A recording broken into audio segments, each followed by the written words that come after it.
Ladies and gentlemen, this witness has been previously sworn to testify truthfully. Ms. Anderson. Thank you, Your Honor. Now, Marie, we are going to call you by your preferred name and not provide any full name, but what I'd like you to do is just introduce yourself to the jury. My name is Marie, and I know Mr. Horner as a special educator in Hazel ISD. What did you do at Hazel ISD? As I stated, I was a special educator. I became the special ed department head, and I worked with students in the learning lab, or what some districts call content mastery, and also shadowed some students in classrooms. What is a learning lab or content mastery? It's a place where students can come to get extra assistance, maybe have things read to them, or explain to them further. And if you can pull the microphone just a little bit closer to you so we can make sure that everybody can hear you, okay? You a little nervous this morning? Oh, yes, ma'am. Tap that microphone. Okay. Is this your first time testifying? I've testified before. Anything like this, though? No.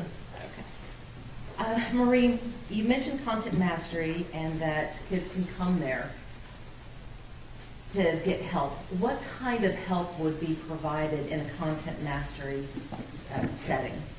They might get reading assistance. They might also have things broken down or explained to them on a more basic level. Sometimes help with vocabulary. Can any student come to content mastery? Actually, in Hazel ISD, any student could come to content. So we didn't just serve special education students. We also serve 504 students and general education students if they ask the teacher to come. Generally speaking, how many students use the content mastery program while you were there? That would be difficult to answer, I think. But, I mean, we had a large majority of students that used it, probably primarily 504 and special education students. But, I mean, on any given day, at any given hour, there could be 20-plus students in that classroom. You've mentioned 504 a couple of times. Tell the jury what a 504 is. 504 would be things like dyslexia, ADHD, things that can fall under special education, but if a student achieves to a certain level, they may be ARTed out, which stands for admission review and dismissal. But the thing that I believe is powerful about 504 is it does not go away when a child graduates, whereas special education does. Did Tanner Horner have a 504? He did not have a 504. He was a special education student. You mentioned that there could be upwards of 20 students in there. How many teachers would be available for those 20 students? What was the teacher-to-student ratio? Typically, there might only be one teacher in the room, but we also had 2 to 3 paraprofessionals that were there to assist as well. Were you ever working as an inclusion specialist while at Hazel ISD? Yes, ma'am. And what is an inclusion specialist? That is someone who goes into the classroom to basically shadow the students. Oftentimes we would stay there while the lesson was given, but if they had an assignment to complete, it was at our discretion if we stayed in the classroom or if we actually took them to content mastery to complete that assignment. What would you do for them in the classrooms? Sometimes we were there just to help keep them on task, and at times the teacher might defer to us for us to give an explanation and help teach a lesson. Tell me more about that. You said help explain the lesson or to even teach it. Why would a student need someone like you to teach the lesson that they have a teacher in the classroom that's already teaching it? Because we don't all learn the same way. Sometimes we need something explained in a way that we need things broken down. And I saw that as a benefit, not just to the special education students, but to all the students. When you were with Azle ISD, were you an inclusion specialist for Tanner? That's going to be hard for me to answer because I'm trying to remember when inclusion started. And if I were, he would have been probably on the beginnings of that inclusion support. Well, Marie, during your time with Azle ISD, did you work with Tanner? I did. And how did you come to know him? Basically, he would come to content and we would be there to help assist.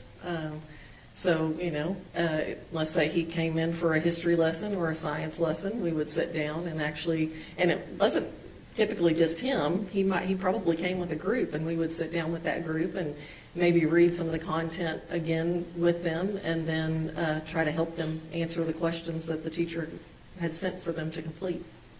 When you first met Tanner, what was your first impression of him? He was a pleasant young man. Did he ever talk to you about his home life? Not a lot, but also remember I said I was the special education department head, so I probably attended, I can't swear to all, but the majority of his ARD meetings. And again, that's admission review and dismissal. So I got to know my students pretty well. So How often would these ARD meetings take place? at least once a year, but sometimes on occasion, maybe more than that. When you have these ARD meetings, who attends? The guardian is always invited, obviously, a parent and or guardian. There's always at least one special educator in the room that has them in class, as well as a CTE teacher, their career-oriented teacher had to attend, and then obviously regular education teachers would attend. What is the purpose of the ARD meeting? To review a student's accommodations, to make sure that we're doing everything that we can to meet their needs in the classroom. When Tanner had his ARD meetings, do you recall who attended? As I recall, I might have met Mom on one or two occasions, but typically it was his grandmother that attended. And what were your impressions of his grandmother? She's a very sweet lady. Did his grandfather ever attend? Yes. And what was your impression of him? Again, he was always pleasant. Your Honor, may I approach the witness? Yes, ma'am.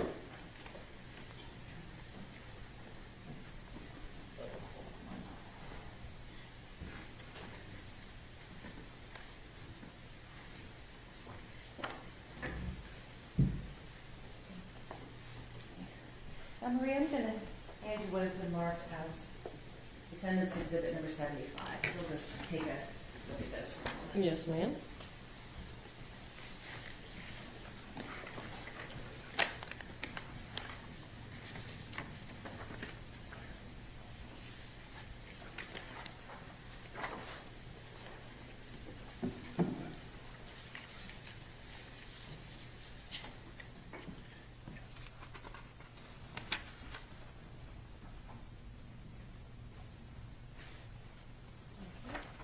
Now, what do you recognize Defendant's Exhibit number 75 to be?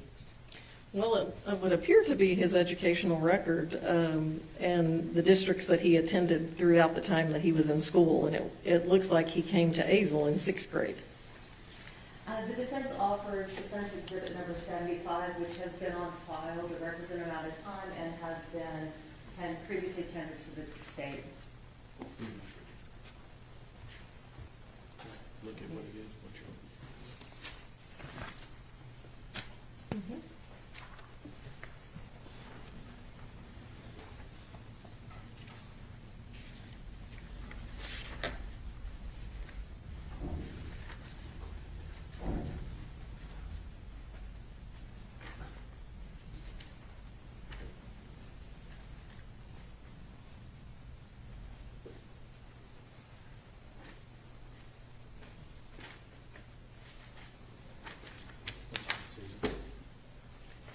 good, Your Honor, no objection. Okay, states, defendant 75 is admitted.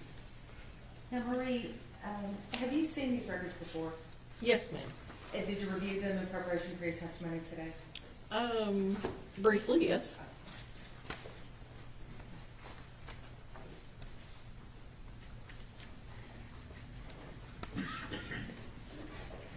Now, Marie, when you were with Azle AISD, how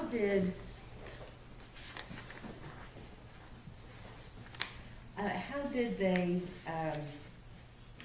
code their special education classes?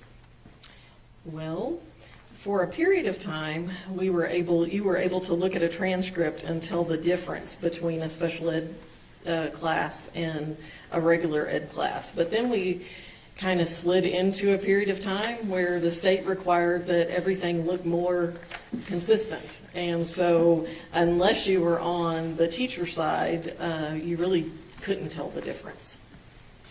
Can you tell the difference when you look at a transcript?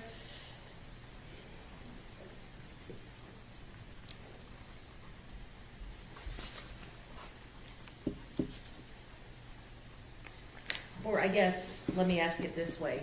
Can you tell us whether Tanner Horner was in special education classes? I'm going to tell you by looking at the transcript, it's very difficult to tell, but I know that he was, yes. You mentioned that the school board didn't want to kind of draw attention to special ed. You want kind of consistency, I think was It the word. wasn't the school board, it was TEA more than, TEA. yes. Okay. Why would TEA not want to make it obvious that a child was in special education? Joe, I'll object, that calls for speculation. Stay. Based upon your training and experience with dealing with special education students, have you observed them being treated differently than mainstream students? At times, yes.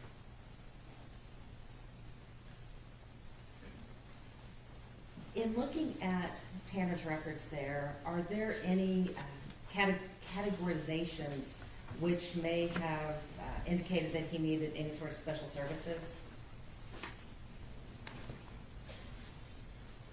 And specifically, I'm asking, does it notate anywhere that he may have a learning disability or a neurodevelopmental disorder?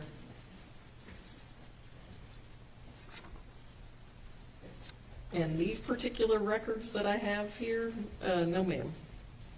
And based upon your experience with Tanner, are you aware of any learning disability that he may have? Yes, ma'am. And were you aware that, or are you aware of any neurodevelopmental diagnosis that he may have? Yes, ma'am. And what is that diagnosis?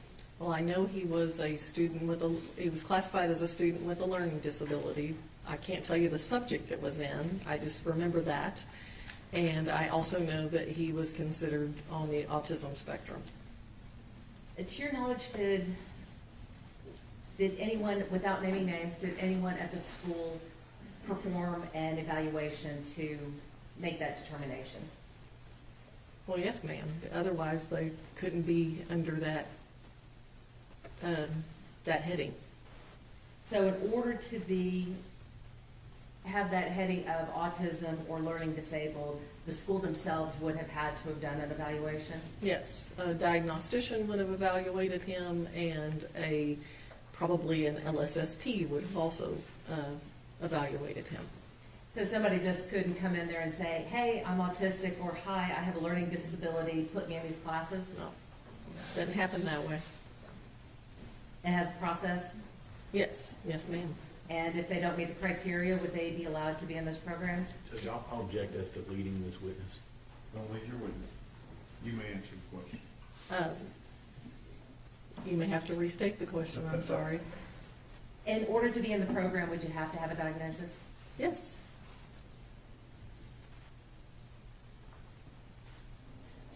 With regards to other things that were within your knowledge related to Tanner, Were you aware of any,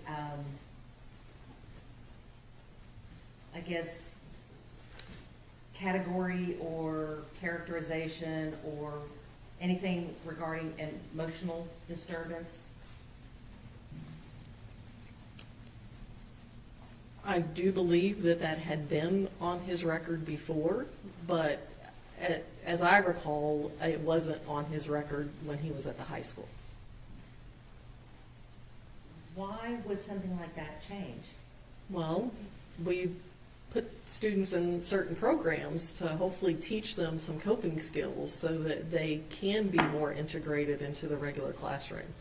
And so if they don't need to be in a certain setting, we follow least restrictive. So we allow them to, to maybe not be in a behavior classroom any longer, but to actually be in a more regular classroom. What kind of behavior would get you placed in the category of having an emotional disturbance? Oftentimes it was anger outburst and or struggling with interacting with your peers. And you said that you taught, that a student could be taught coping skills. What kind of coping skills are generally taught? Well, obviously when they would be angry, once we could get them to a calm place, then we would, try to walk them through how could you have maybe handled this differently, or what might be a way to, arrive at a healthy decision. A lot of choices, we talked about choices a lot. What does the fact that someone begins the school year, not me, Your Honor. Not me either, and I don't know. Go ahead. Anyway, so Marie, if someone began the school year with emotional disturbance noted in their records, and then at the end of the school year, or at the beginning of the next school year, it is no longer noted, what does that tell you about what that student was able to do throughout the year? Well, that would tell me that they must have learned some skills so that notation was allowed to be removed, but it also would tell me that they had an ARD meeting in order to remove that accommodation. Now, Marie, you talked a little bit about content mastery and that you worked with Tanner in content mastery. Do you recall what classes he would have needed help in? I believe he primarily used the lab for science and social studies because I'm pretty sure that he was in a more special ed setting for some of his core subjects due to them being subject to statewide assessment. What do you mean statewide assessment? Well, STAR testing now, but I believe he was probably under, can't remember. He could have been under TAX instead of STAR. Why would Tanner need help with this? Why would he need those content mastery classes? Oftentimes they would read rather quickly and not necessarily glean from the written information the content that they might need to answer a question. And so oftentimes it was about trying to get them to slow down and actually maybe read the questions ahead of time and look for the answer in the material that they were reading. Could you tell if it helped him? Oh, I have no doubt it helped him, yes. And why do you say that? Because he could be successful, whereas if he was left to complete the assignment on his own, not just him, but a lot of students would rush through it and not do as well. How long was Tanner in your content mastery classes? I feel probably throughout his high school career. When he was in your classroom, how did he behave? Typically the way he should. But I do recall on occasions there might be times that he had to be redirected. What do you mean by redirected? Well, where we might have to say, you need to be on task, or, you need to act appropriately. You need to, again, make good choices. Think about what you're doing, what you're saying. Were there ever any instances where he failed to act appropriately? Yes, but typically with him, once he was redirected once or twice, he did what he was expected to do. Did you find that he was easy to redirect, Usually, yes. but not always? Not always.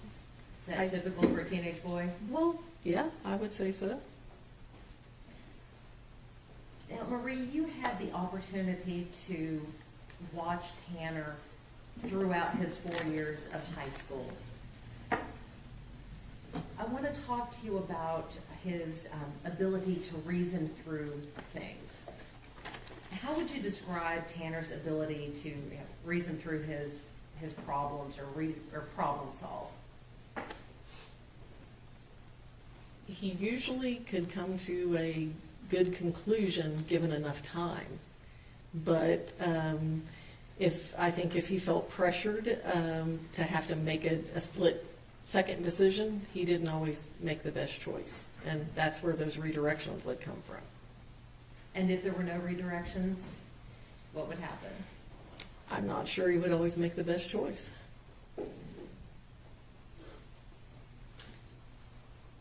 How was he in relation to the other students? Was he able to problem solve when issues came up with the other students?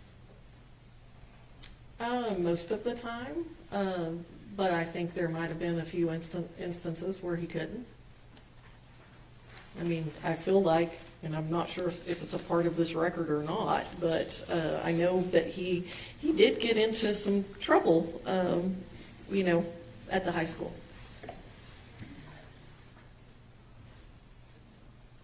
Based upon your observations of Tanner, do you feel that his emotions would ever affect his ability to reason? Yes. And why do you say that? Because I think if he got over angry, or maybe felt like justice wasn't being served to a peer, more so a peer than maybe even himself, that he might act in a way that wasn't, what he would do otherwise.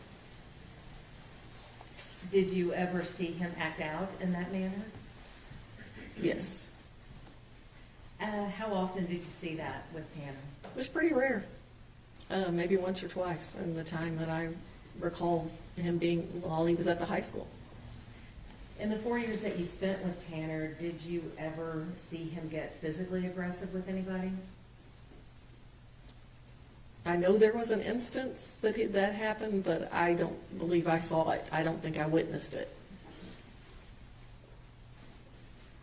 When Tanner would become upset or have these instances that you were talking about, was he able to calm down on his own, or would he need someone else to help him?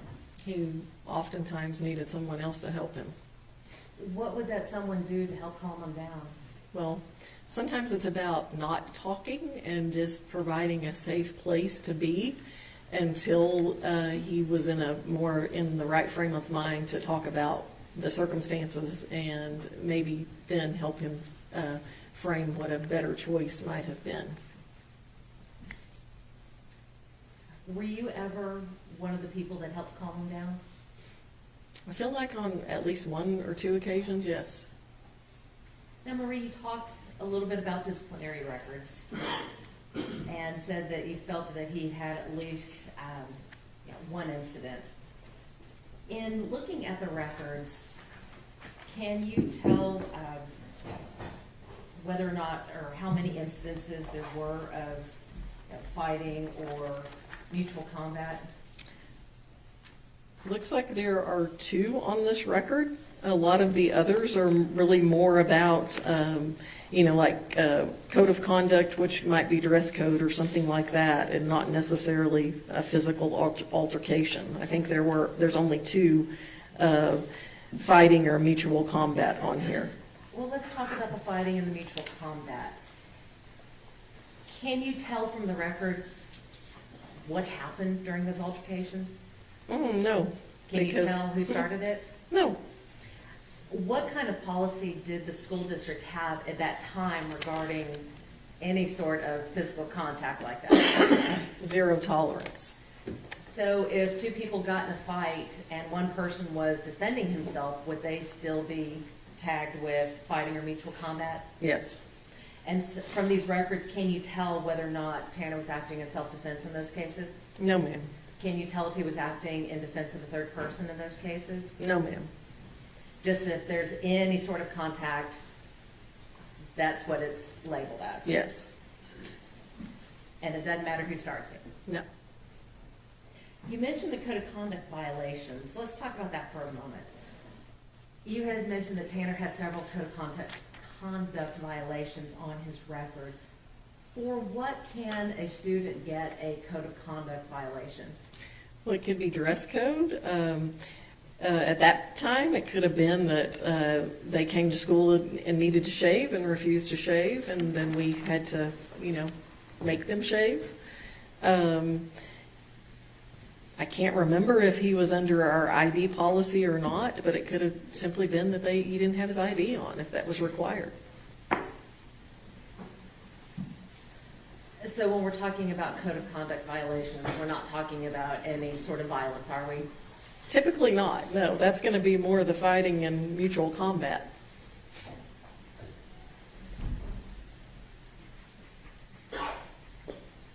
In looking back on Tanner and the time that you spent with him, do you have any memory of him ever being a serious disciplinary problem? No, ma'am. Did you also have the opportunity to watch him as he interacted with his peers? Yes, even in contact mastery or the learning lab, yes, they interacted.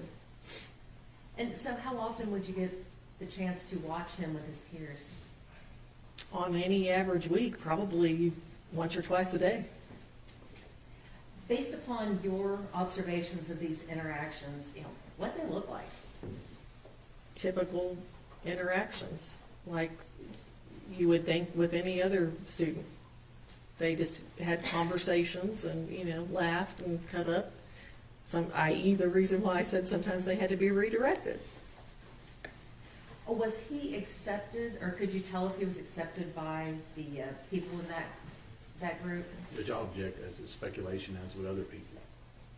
I'll let her answer it. And again, based upon your observations, was Tanner accepted by those peers, or did he seem to be rejected and ostracized? Most of the time, I think he was accepted. I think there were probably some instances where he was rejected. Now, based upon your observations of Tanner in the content mastery class versus your observations of him outside of the class, in which group did he appear to be more comfortable? Are you asking me if I feel like he was more comfortable with peers that were also under special education, or with That's all where I was peers? headed. Okay. He probably was more comfortable with those that were under the special ed umbrella, but he also had friends that were not. Now,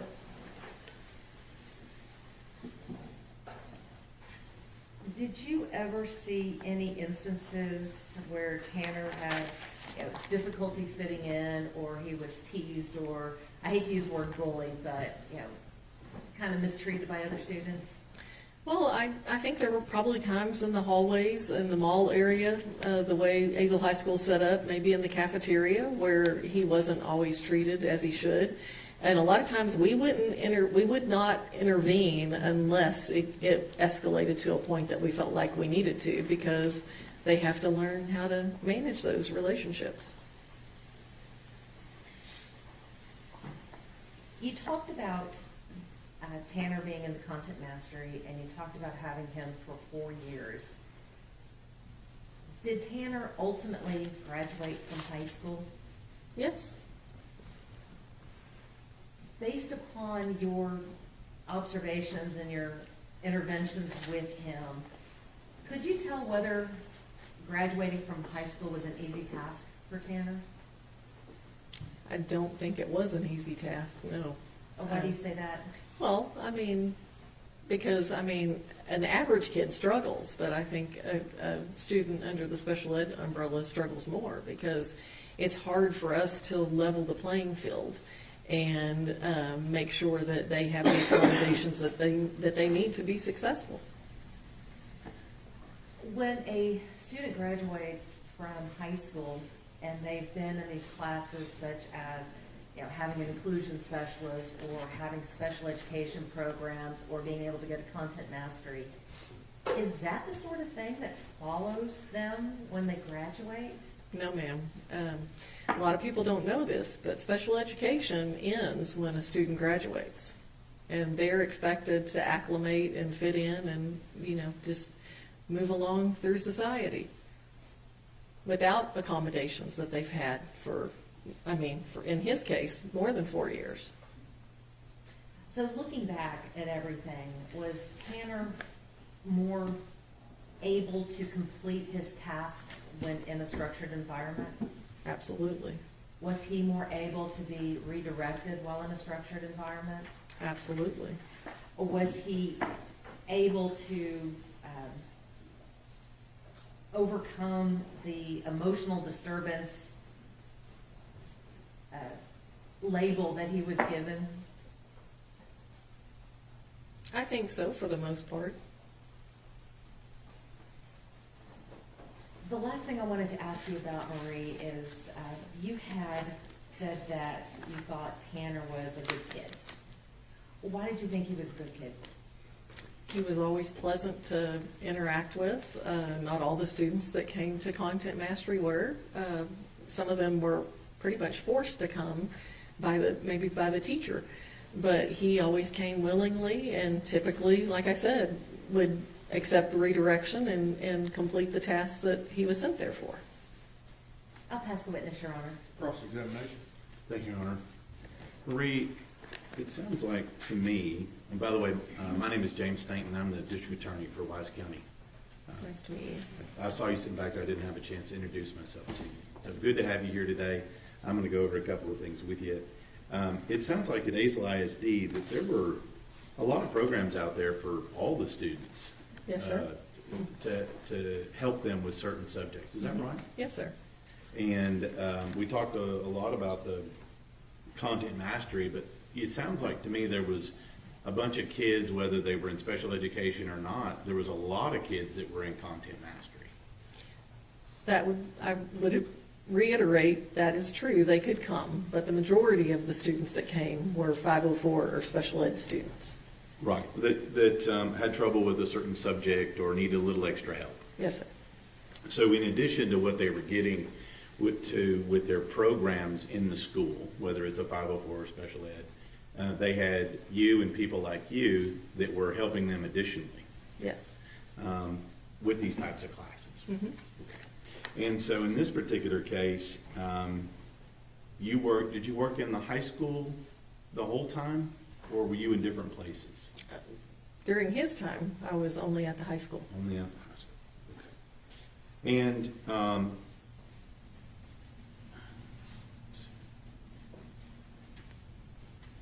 now, I'm listening to your answers here. Do you feel like you have a pretty specific memory of the defendant, Mr. Horner, in this case? Yes, sir. Okay. Because it's been a couple of years. Mm-hmm. Been a few. So let's talk about that a little bit. I think you referred to him as, it sounds like when he was attending your classes and things, he was able to listen and learn like the rest of the kids. Is that right? For the most part, yes, sir. I think we talked a little bit about him being redirected, but I'm going to guess he probably wasn't the only kid in there that needed redirection. No. Okay. And that was, it seems like to me from what you're saying is that probably most of the kids in there may have needed a little redirection. Yes, sir. Or maybe a little assistance with their focus. Yes. Okay. Now, when you're talking about that and he's in there, you don't have any specific instances of him having any inability to interact with the other kids in that group setting, do you? Well, I was actually thinking about that this morning and even last night. I recall at least one incident where not just myself, but one of the paraprofessionals in the room, and oftentimes, I mean, it didn't matter who the kid was. We would say, hey, look at me. Is that the right choice? Is that what you should be doing? And like I said, my colleague had to do it as well. But usually he would calm down and take the redirection and move on. All right. Now, you talked about him in the group setting, and it seemed like you had a pretty specific memory of him interacting with his peers, mostly accepted by his peers, and even I think you said he had friends in that group. Is that right? Yes. Kind of like any other kid. Yes, sir. Now,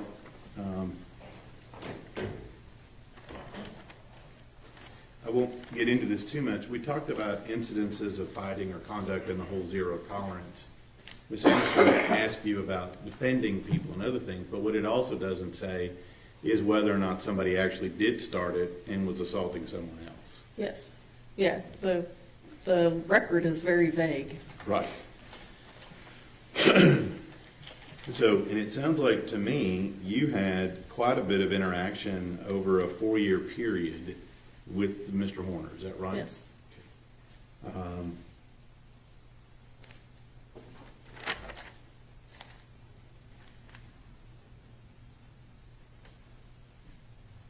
And we talked about graduating high school. You said that some kids struggle with high school regardless. Mm-hmm. Not everybody's going to be at the top of the class. No. But based on your memory and your records, Mr. Horner graduated normally with the rest of his class. Yes, sir. Now,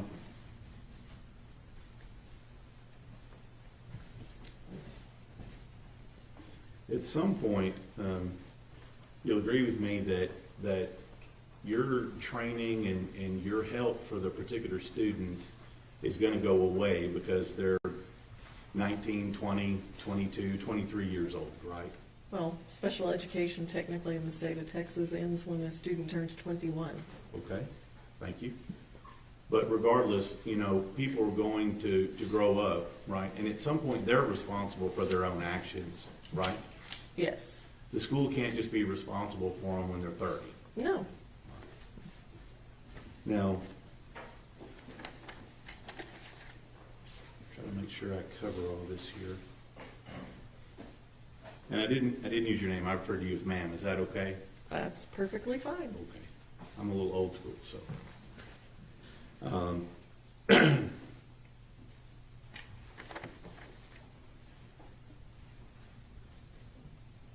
In any of these instances that you're talking about here that specifically deal with the defendant, whether it's redirection or helping him make the right decision and things like that, you talked about several of those you remembered. Is that right? Yes, sir. And you said with all of those, you were able, even through high school, to get him redirected and get him back on task, so on and so forth. Is that Yes, right? sir. Okay. You didn't note any instances in there where you were unable to do that? No, but again, I'm going to go back to the code of his disciplinary record. There must have been at least 2 incidences where redirection didn't work because, he has a violation of fighting in mutual combat. Mm-hmm.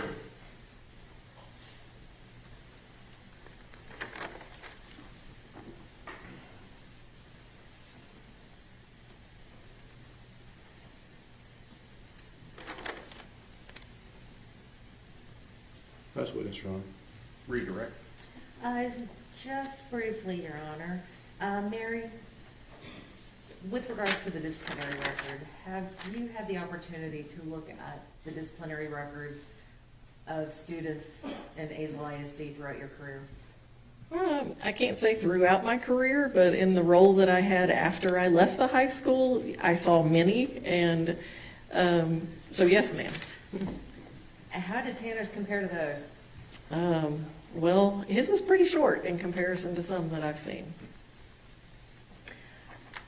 The state asked you about graduating with all of the other kids. In order, well, while Tanner was in high school, did he have accommodations? Yes. And were those, tell the jury whether you feel he would have been successful in graduating without those accommodations. No, ma'am. I don't think he would have been successful without them. So the only reason he graduated was because of the interventions of you and your team? Well, and his own tenacity, yes. Tell me about his tenacity. He worked hard to achieve.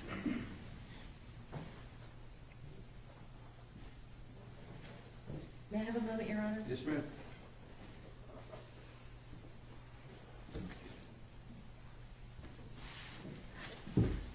Nothing further. Thank you, ma'am, or Marie. Mr. Staton, Nothing further, Your Honor. may this witness be kindly excused? No objections. Thank you, ma'am. Yes, leave those with me. Okay. Who do you have next? Gary Beacon. This is the witness. Where is the witness? He's in the back.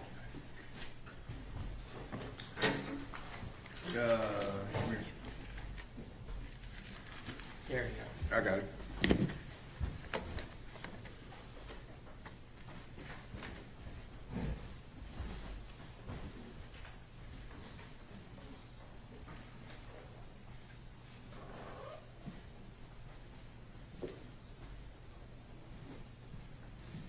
Good morning.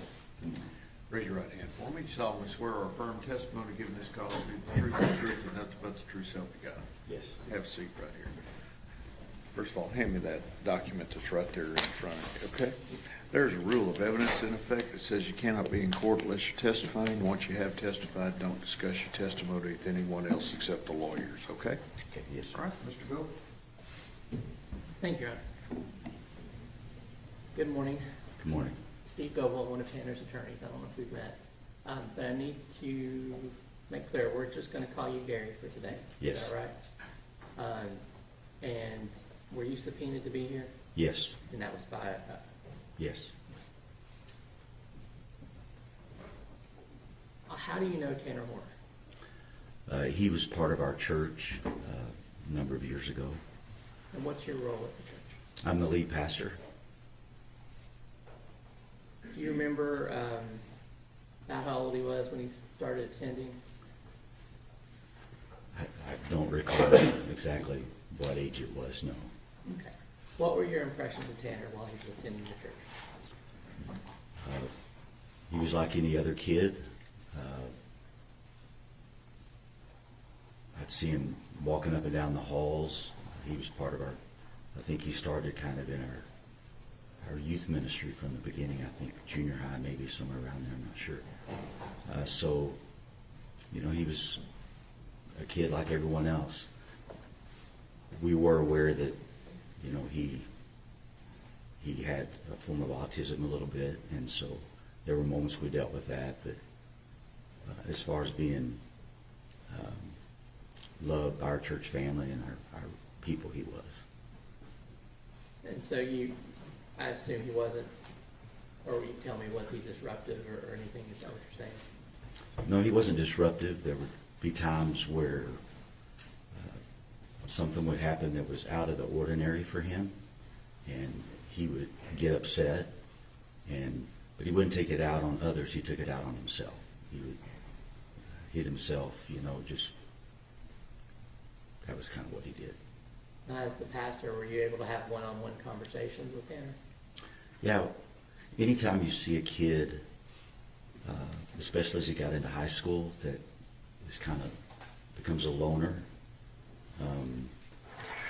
as a pastor, you know, even as a man, you want to try to help someone like that. So we would have conversations and try to speak into his life. and help give some guidance and direction, find out where he was at. Yeah. And did he participate at church? Yes. Did you have programs that he could be involved in? And what would they be? So at the time, in our youth ministry, we had what was called, it's fine arts. It's a big form of competition for teenagers of all ages from all over the United States. And we had a stomp team that has drums and then different kinds of equipment. And so we had won state and won nationals. And Tanner, he was kind of a loner, trying to find his place, being a little awkward at times. I don't think he knew where to fit in. But when he got on that team, because you had to try out for that team, it wasn't just, you didn't just get on it. He made it, and I think that gave him a sense of belonging. And then the senior students around him were strong Christians and had known him and knew how to work with him, and so he became part of that team. So did that involve music? Yes, it was music. Yes. And did Tanner show any inclination towards music? Yeah, Tanner loved music. Yeah. Now, was there a point in these competitions where something went wrong and got him a little frazzled? Yeah, so we won state, and we made it to the national competition. These competitions, there's 12 to 15,000 students. Not all of them are competing, but it's a large group, ranging from doing vocal solos, a number of. But for our team, they had practiced, and it was time to go in. We went in, and I can't remember if he forgot his stick or his stick broke. You broke it, yeah. He broke his stick, so the routine had started, and you got these judges sitting in front of you. It's pretty intimidating, but they had prepared, and his stick broke. And when it did, it put him into a panic. I think a lot of it due to his autism a little bit, but also just letting the team down. But the senior ones around him, I think, threw him a stick, and then one of them used their hands, so they made it through the routine. But for some reason, that really impacted Tanner, and as soon as it was over, he ran out of the room, and you could tell he was upset and angry, but he wasn't violent toward anybody. He was just really upset with himself. Yeah. But that's something that could have happened to anyone, right? Yeah. When you're in high pressure competition like that, and you've won nationals before, yeah, the pressure can get to anybody. But Now, I mean in terms of like the stick breaking on stage. yeah, stick, has no control over that. Right. Yeah. And he didn't see it that way. No. For him, it was, since it was not in the normal routine for him, he didn't know how to deal with that. Now, you talked about this team was kind of competitive. You had to try out to get on. Yes. Did it require a lot of practice? Yes, sir. Lots of practice. So they were there about how often during the week, It depended on how intense the competition was, and then on the group. But that particular year, we had some very strong drummers and musicians, so I would imagine they practiced 2 to 3 times a week. That would probably be the average. How long have you been at your church? 29 years. Wow. Do you remember who attended church with Tanner? It was Bill and Jackie Harbison, And who were they? his grandparents. Do you know who was raising Tanner when he was attending your church? Bill and Jackie, yes. And what were your impressions of them? Bill and Jackie were really good people. When they were attending our church, yeah, they were very good people. Yeah, they were very connected in our church family, loved our church family, and just good, solid people. Now, just from your knowledge, did you know why they were raising him? Yes, Tanner's mom was pretty much not present. She was in and out of his life, a lot of drugs, and I think she'd been in prison or jail a few times. So I didn't get it to interact with Melissa very much, but was aware of her history, yes. But you did meet her at some point? Yes, Did she not attend regularly like No, Bill and Jackie no. and Tanner? no. If she was out of jail or would happen to be home, she might come on an Easter or something like that, but there was no regular attendance and no connection at all. Did Tanner's sibling attend too? Yes, So you remember him? yes, vaguely. I didn't know him as well, but yes. Okay. Was there some point where Bill's kind of attitude toward the church changed? Yes, so Bill was, up to that point, he was a very loving, we would laugh. I mean, he was just a really good guy.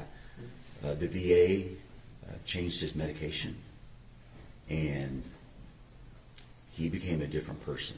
Like, it was noticeable. He became angry, agitated when he'd show up to church. It just wasn't the same Bill.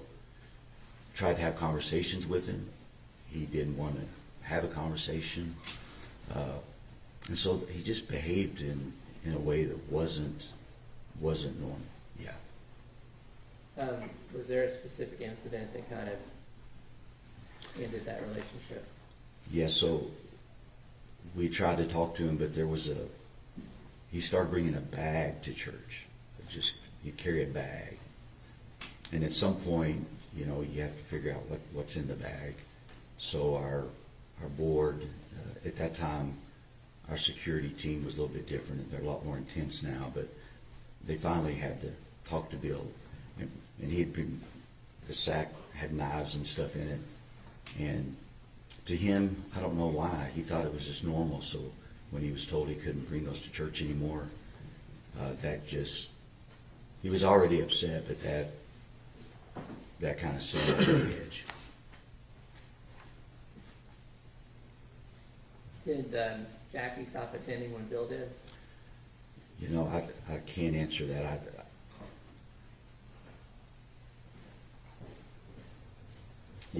Well, let me put it another way. Did you have some interaction with Jackie after Bill quit coming?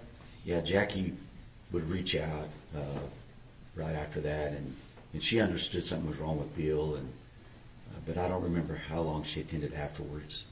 But we'd have conversations trying to just help her deal with Bill as well as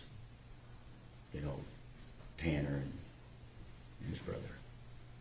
Now, you said we've been talking about kind of junior high and high school for Tanner. Yes.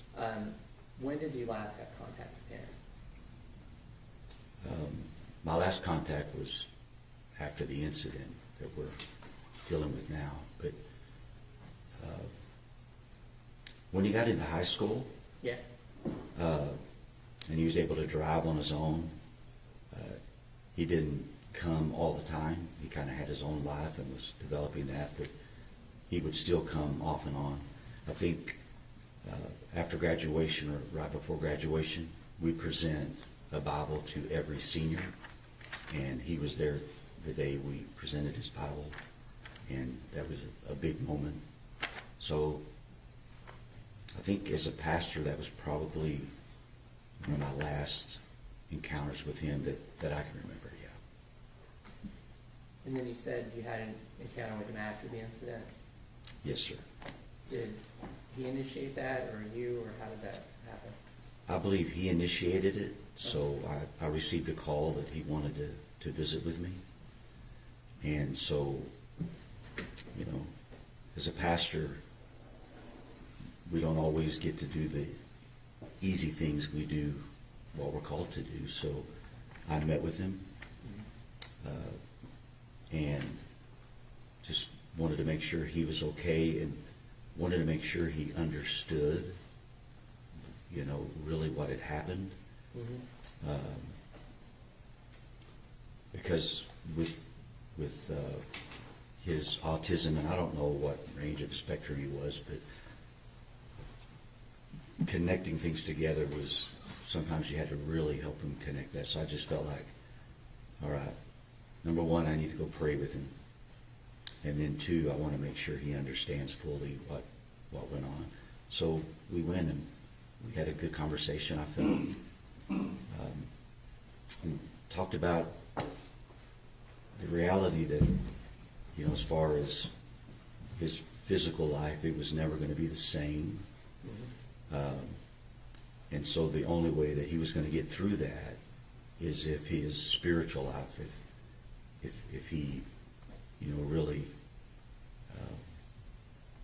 really turned his life over to God, he was going to need God's strength to get through all that he was going to face. But his life was never going to be the same physically, but spiritually, I wanted to make sure that his heart, his soul was taken care of. And you said you did have the chance to pray with him?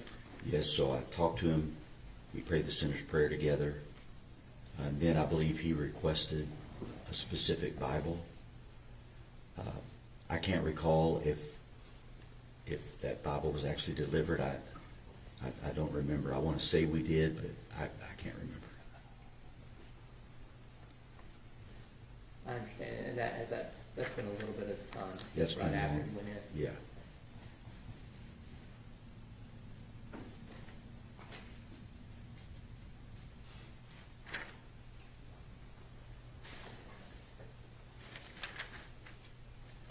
Yeah, I'll pass away.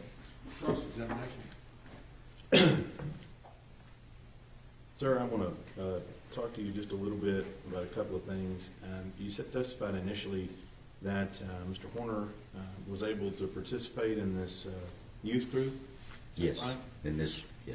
And he program. was able to go to practice several times a week, Yes. and able to work within that group to perform for a common goal. Yes. And in fact did well enough that they were able to place and do well on a big stage. So. Yes, sir. And he was, and how long does it take to do that? Is that a couple of year process that you have to get kind of together and practice? You have to work with all these people? Well, each year there's a competition. Every 2 years it's national. It's national every year, but every 2 years it's really big because it's a convention where all the pastors from the United States as well as youth groups from all over the country meet. Right. But so each year the team would be different according to who graduated, who would come in. I don't remember how many years Tanner was on the team, but yeah, within that structure, he was able to function within that team framework. Right. Be able to come to practice and Yes. work with other people. Yes, Take criticism on whether or not he's doing correct or not. yes, And he was able to do that throughout the time that you remember. yes. If there would have been an incident that we felt would have been unsafe, then Tanner would have never been allowed to go. Yes. Right. And you didn't feel like that. No. And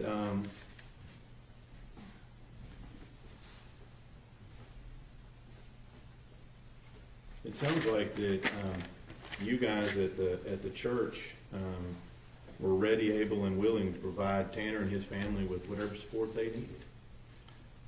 We did our best, yes, to help Bill and Jackie. Right. And They're there for raising their grandkid, right? yes, And I'm going to speculate here a little bit, but that's probably not the only grandkid you've seen in the lately raised by grandparents. no, happens quite often, unfortunately. It's unfortunate, but you're telling us today that he did have that support network with his grandparents. Yes, Bill and Jackie, yes. Mm-hmm. And he also had it at his church family as well. Yes. Now, you talked a little bit about the last time that that you saw the defendant, Tanner Horner, correct? Yes. Do you remember what day that was? No, sir, I don't remember the day. And you said that you talked to him, and I think that you said you wanted to understand what had happened. No, I wanted to make sure he understood the severity of what happened. Well, let me just ask you, in that conversation, what did he tell you happened in this case? Sir, I can't remember. I honestly don't remember. You don't remember him telling you what he did to Athena Strand? No, sir. Did you ask him? I don't believe I specifically asked that, no. I knew what happened, and so I just want to make sure he understood what happened. Let me ask you this. You said you knew what happened. Yes. What did you know what happened? All I knew at that time was what had been out, and that is he was driving for, I think, FedEx, and had hit Athena, panicked, and did what he did. That's all I knew. And that's what you discussed with him, about what you knew had happened. Yeah, I don't know if we got into specifics. I really don't. Okay. I just wanted him to understand the severity. Like, look, Tanner, this is real, and this is not going away. And I wanted him to understand that. Do you know now that that's not what happened? Yes, sir.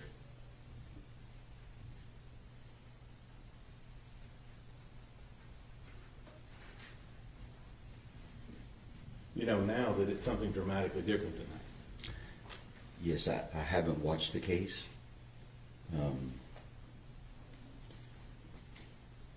When you talked to him initially, the last time you talked to him, you knew that initial version, and Yes. that's what you were going in on him to talk about. Yes. But he didn't tell you the truth about what happened. No, sir, I don't think we actually discussed the specifics. Again, my goal was simply I wanted to look in his eyes and, are you aware of the severity? Do you fully grasp what you did? But we didn't talk about the specifics, as I recall. Based on his version of it, Yeah, yeah, he knew what he did. yes. But now you know that version's not true. Yes, sir. So he lied to you. Yes, sir. That's what redirect.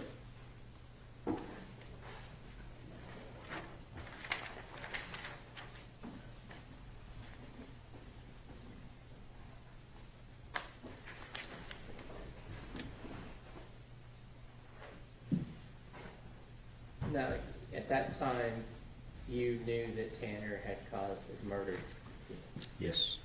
so your conversation was based on that premise. Yes. And you're saying you did or did not discuss detail? I don't believe we discussed details. My goal was just, Tanner, do you understand the severity? Do you get what happened, and that this is going to be life-changing, and you can't undo that? And so I believe that was our conversation. And that stemmed from the notion that that's a horrible Yes. sin, crime, Yes. murder. Yeah, he was aware. I knew. So again, I don't think the specifics was the goal. It was just making him just aware that this was going to be life-altering, and it wasn't consequences. They're not going away. And you still counseled him? Yes. And you still prayed with him? Yes. And you still helped him get the Bible? Yes. That's Yes. what it's showing. Mr. State, No further on. may this witness be finally excused? Yes, Your Honor, thank you. Thanks. Let me stretch my legs, okay? See you about 10:30.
okay as I can be. Would you please go ahead and introduce yourself to the jury? My name is Rita, and I'm here as a character witness. I was subpoenaed to be here. You said you were subpoenaed to be here? Mm-hmm. Were you subpoenaed by the defense? Yes. Now, Reba, I see that you have some crocheting in your lab. Tell me about that. I'm narcoleptic, and I tend to fall asleep at random times. The crocheting, I don't even have to look at it, helps keep me awake so I don't fall asleep randomly. I know it's a bit awkward, but I'm not medicated, and it works. How long has this been an issue? I've always randomly fallen asleep in class since I think my earliest memories of it was probably 8 or 9 years old.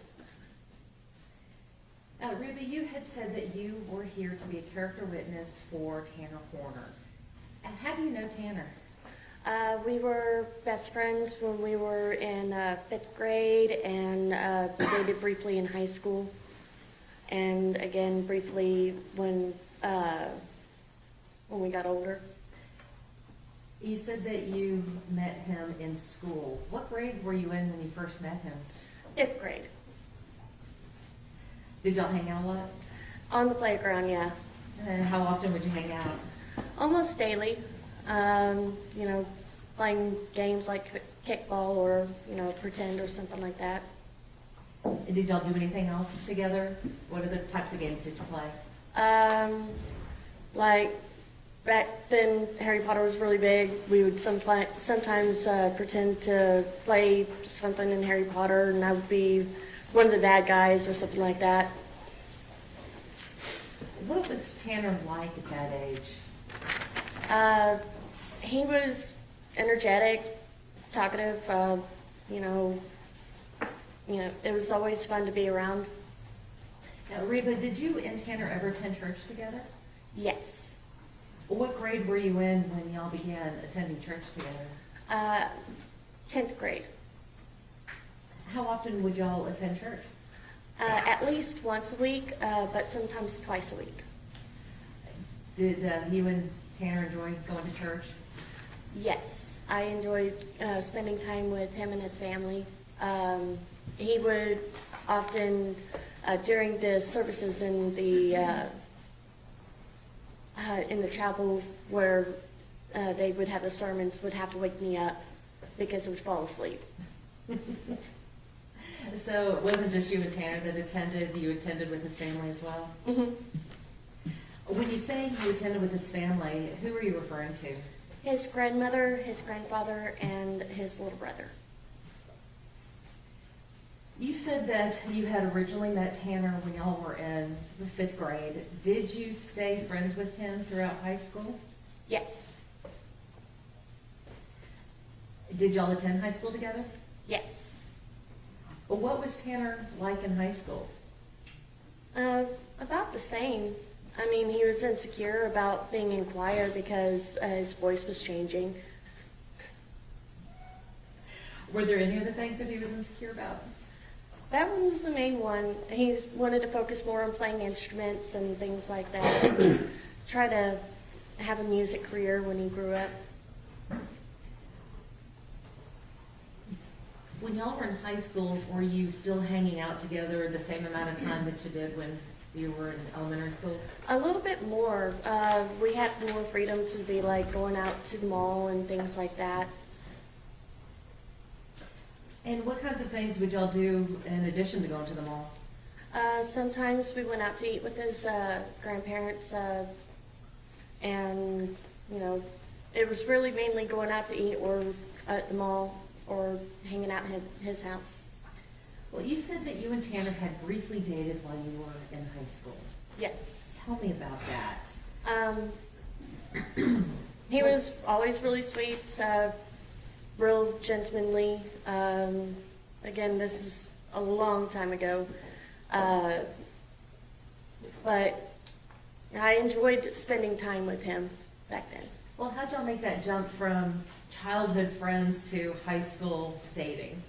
He admitted to me that he had a crush on me And I'm like, why hadn't you asked me out? Because I'm the type that, you know, the other person needs to make the first move. I don't really catch the hint. Well, what was he like as a boyfriend? He was sweet and endearing back then. He was very supportive and seemed real protective back then of me when things were bad. When things were bad? Yes. Were things often bad for you? On occasion, yes. I had issues at home sometimes, and the kids at school liked to tease and make fun of me behind my back. And whenever he was around, it didn't seem to happen as much. As a boyfriend, did Tanner treat you well? Yes. Was he ever physically violent to you? No. Ever raise his voice to you? No. Did he ever pressure you into doing something that you didn't want to do? No.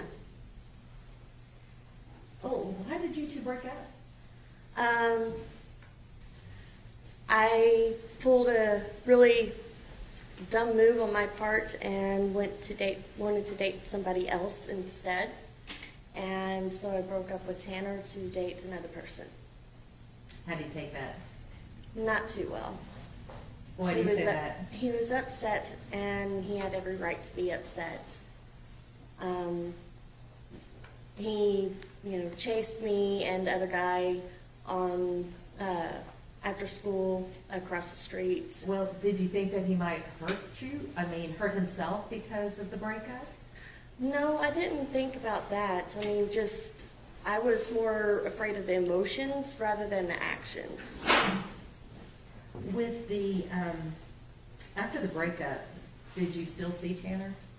After the breakup, he did come to my house one time to ask, for clarification of what was going on. And he walked about 20 miles to my house, and I was more concerned about safety than the fact that he showed up. When you say safety, whose safety? His safety, because that was walking from Lake Worth all the way to Lahana, which is between Azle and Springtown. Oh, what kind of road is that? 199, and it's pretty busy. So when you say that you were afraid for his safety, was it just his safety while walking? His safety while walking. Well, after the breakup, did he seem to be depressed? A little, but after a while, we were still able to maintain some sort of friendship. And you said that he walked almost 20 miles to your house? Yes. Wanted some clarity Yes. about the breakup? hmm What did you think of this gesture? At the moment, I was just shocked that he walked that far, and I was more afraid of him getting hit by a car. So I didn't really think too much of it other than, are you okay? But you weren't worried that he was coming out there to harm you or anything, were you? Mm-mm. At some point, did you marry? Yes, I did get married to another man. After you married, did you maintain contact with Tanner? Off and on, yes. Are you and your husband still married? By technicality, yes. Have y'all separated? A long time ago. About how long ago? When he first wanted to separate, let's see, that would be about 15 years when he first wanted to separate. And the full separation was about 13 years ago. After you and your husband separated, did you get back into contact with Tanner? Yes. Why did you do that?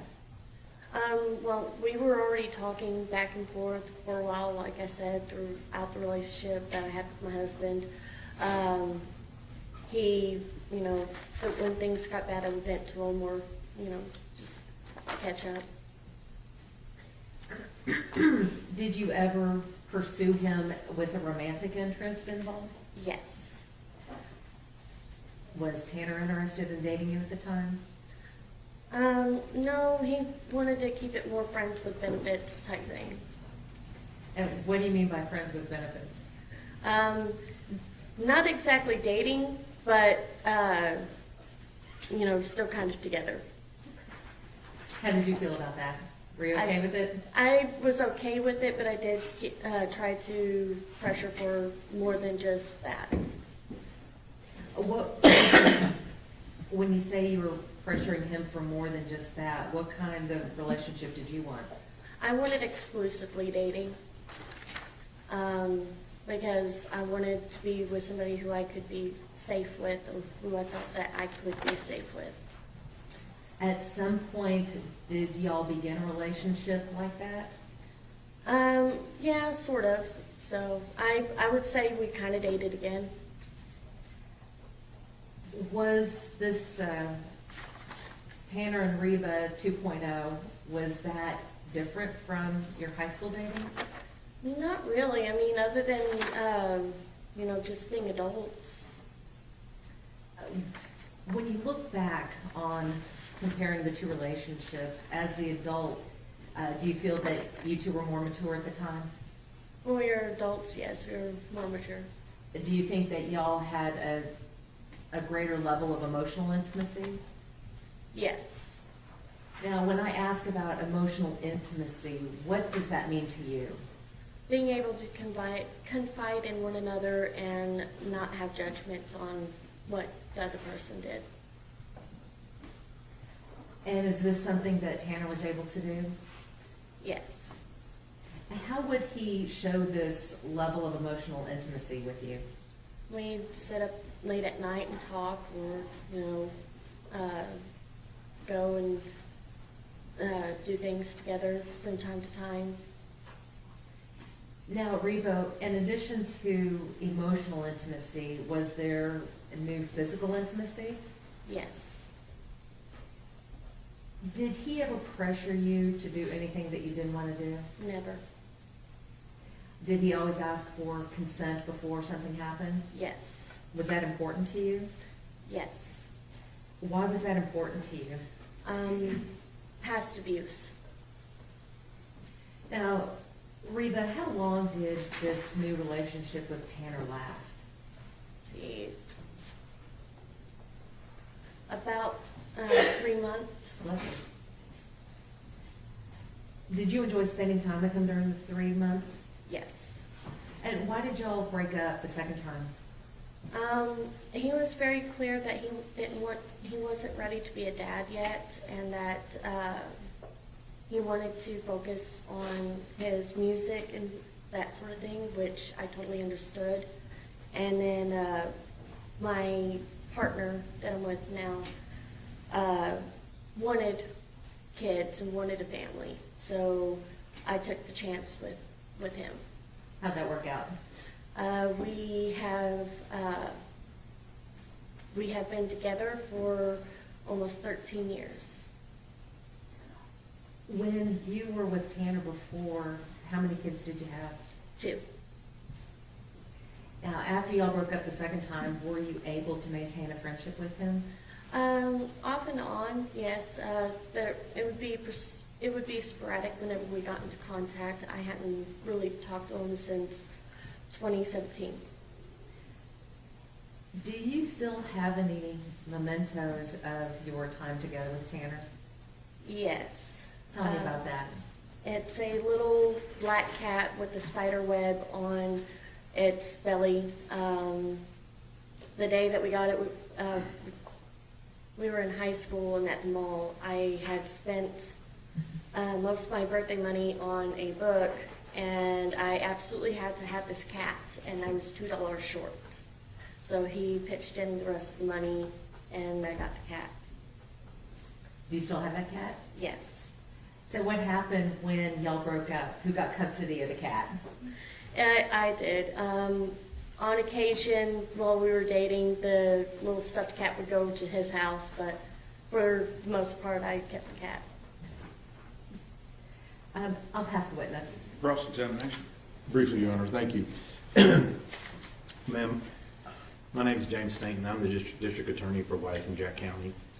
I want to, just a little bit there, I see you knitting away. Do you knit faster when you're nervous or slower when you're not? Does it change? The speed changes from time to time, Okay. so it depends on if I feel the stitches. Okay. Well, it seems like to me, and I think you've, and you said you've had this problem since you were how old?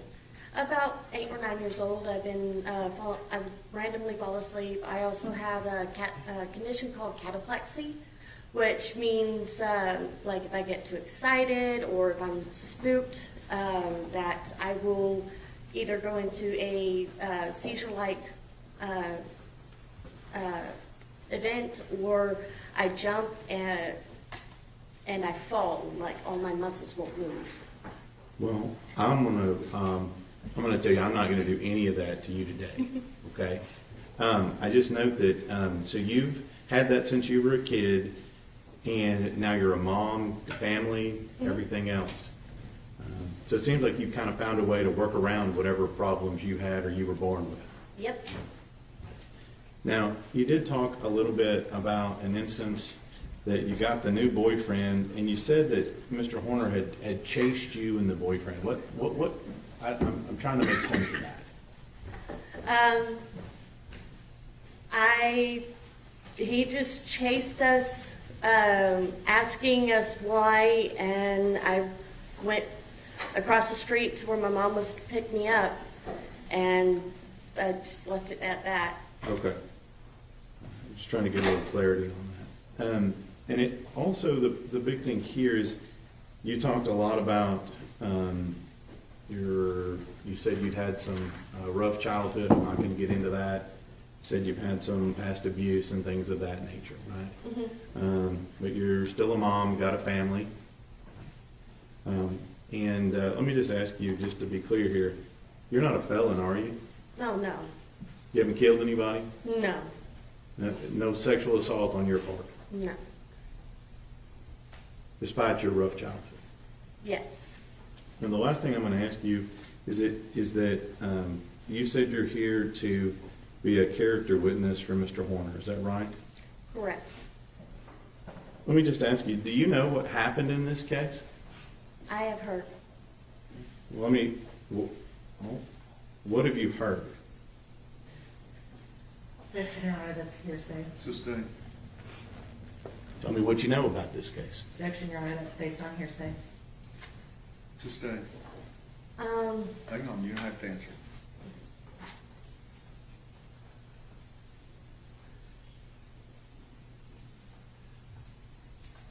So as part of this case, have you talked to the defendant at all as part of this case?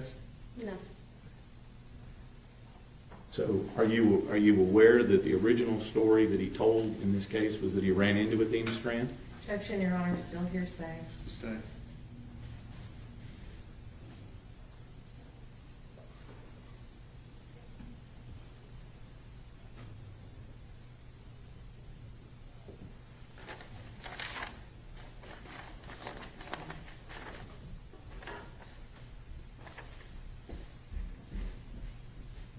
Pass the witness.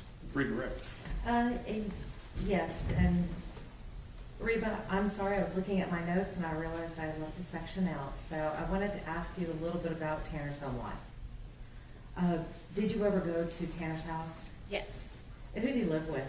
His grandmother and his grandfather? Was his father around at the time? No. What about his mom?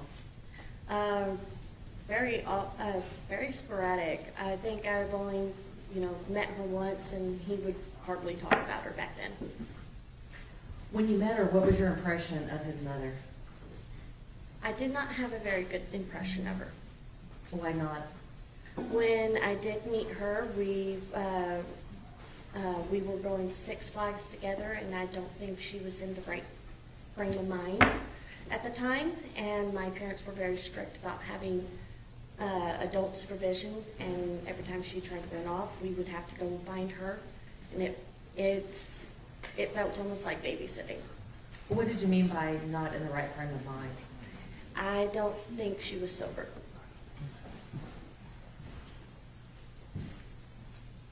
And did you ever meet Tanner's grandparents?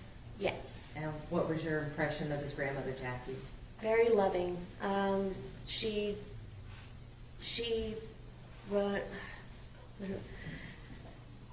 she did everything she could to help support them and make sure that they had the best that they could give.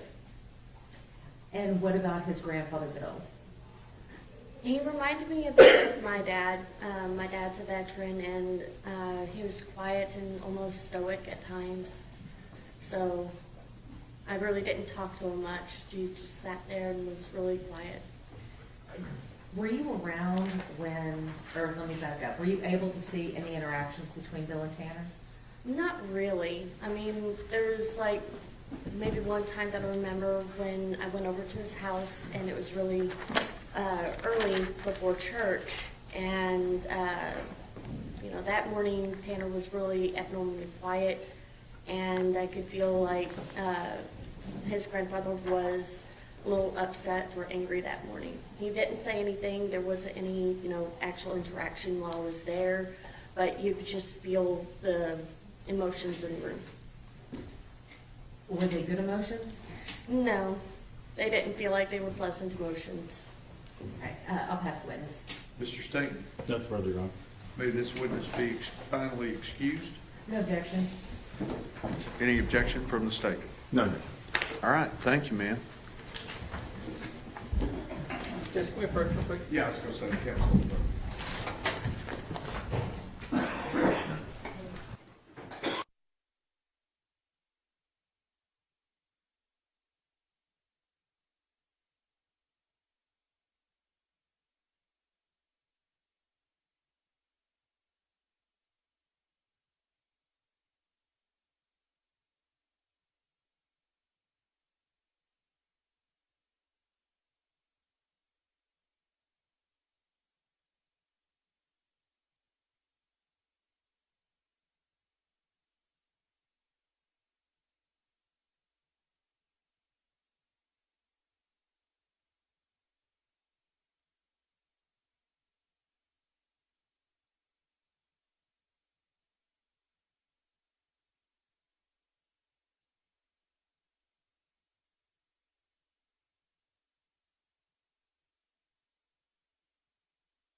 Okay.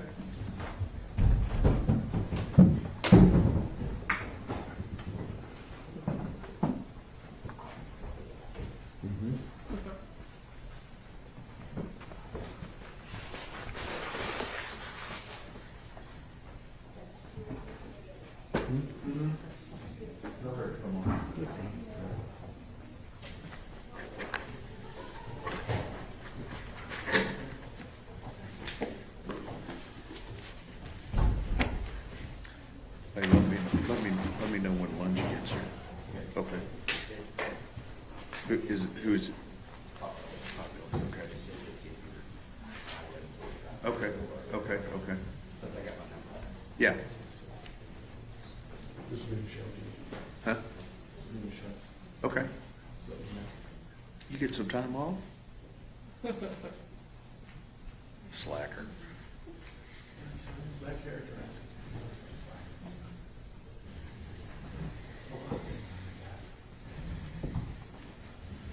I would agree.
Yes, ma'am, and that chair is a little, it's county issue, so be careful.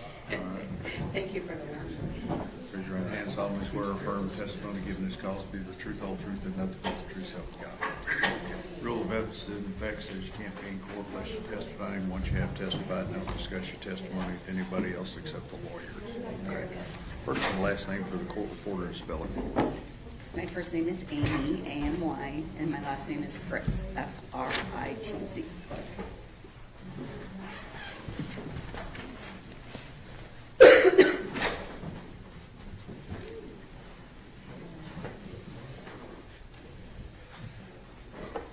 All right, outside the presence of the jury, Ms. Anderson, you may proceed. Yes, Your Honor. Dr. Fritz, hold on one moment. Mhm.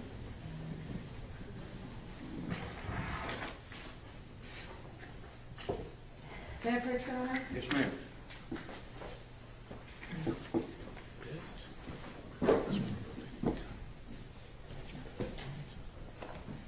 Dr. Fritz, I'm going to hand you what's been marked as defendant's exhibit number 76 and 77. Okay. Did you recognize these? Yes, this is my CV or resume, and this is the report I wrote.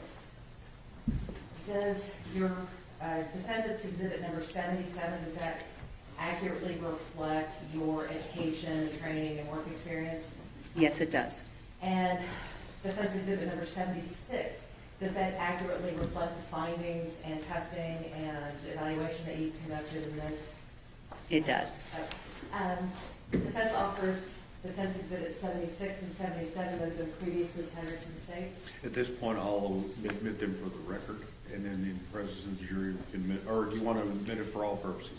We can pre-admit and admit them for all purposes, Judge. Okay, 76 and 77 are admitted.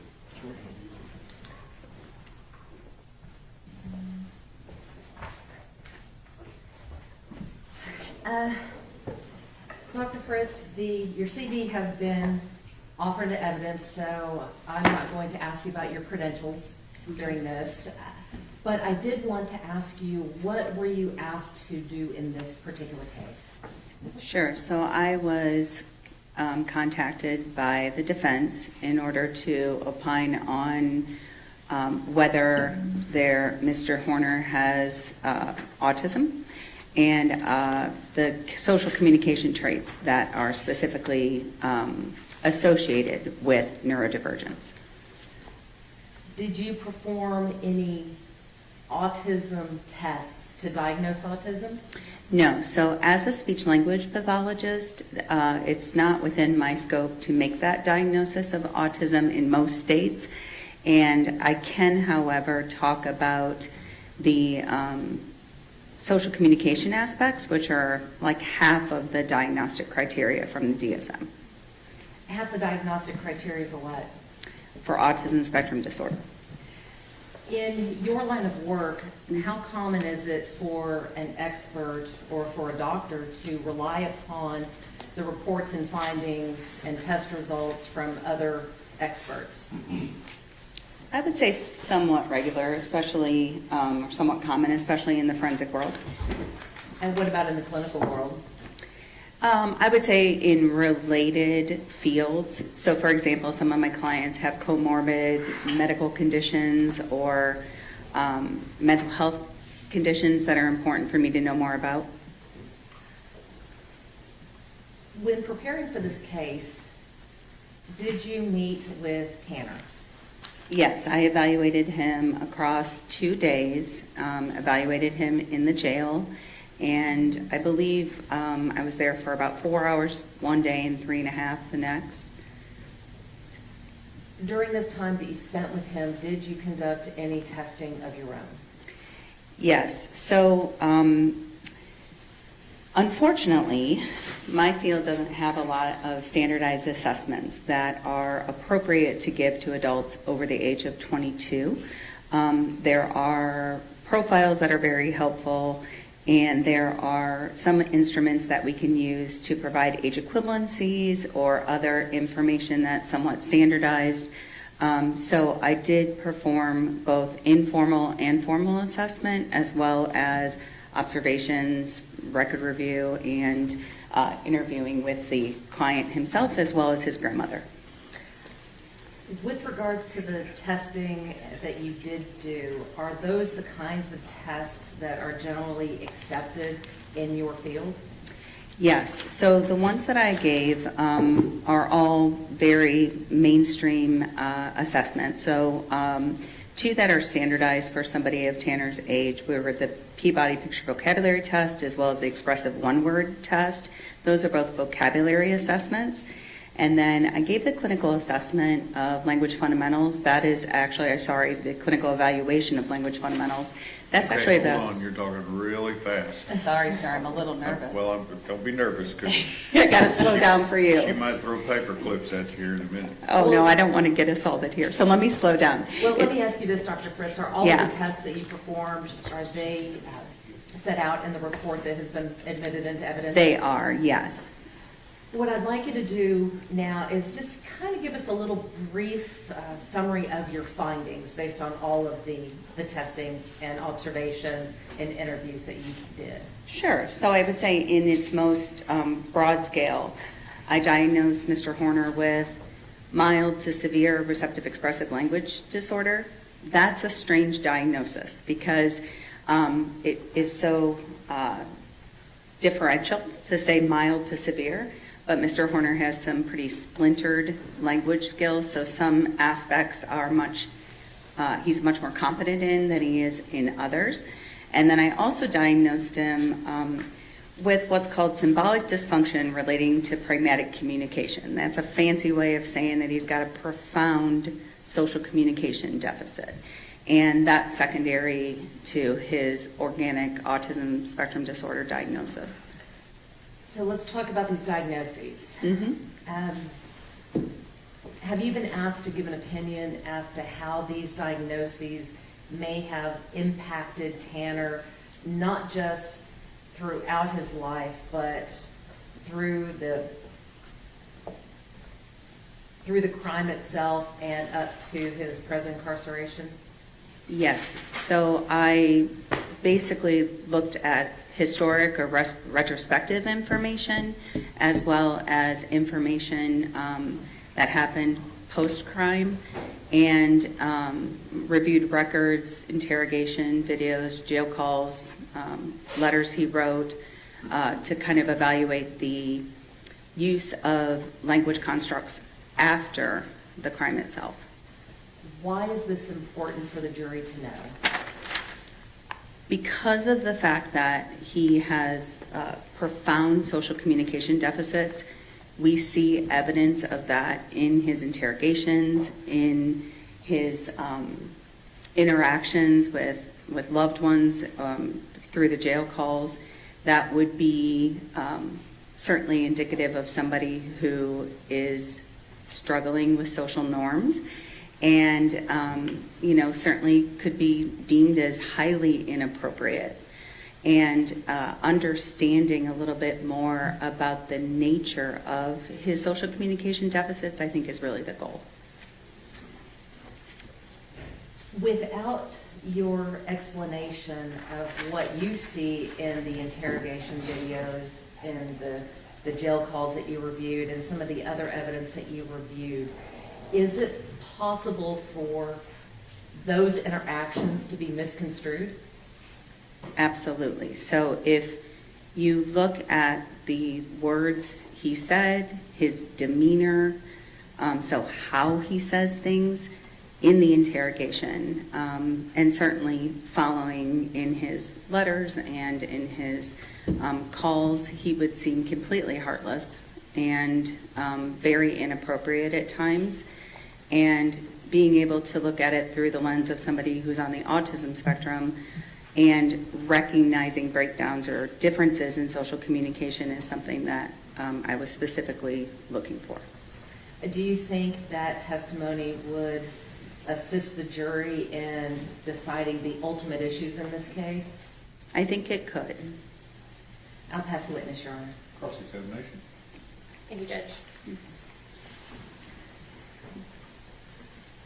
On your specific conclusions, are you just going to be talking about those two diagnoses that are in your report? I'm not sure. Do you mean what will I be asked during direct, or? What are you going to testify specifically about Tanner Horner? So the way that his social communication deficits, along with related, because I am an autism disorder specialist and expert, his related difficulties can be evidenced throughout the crime and his behavior afterwards. And do you have specific examples of that? Yes. And what are those?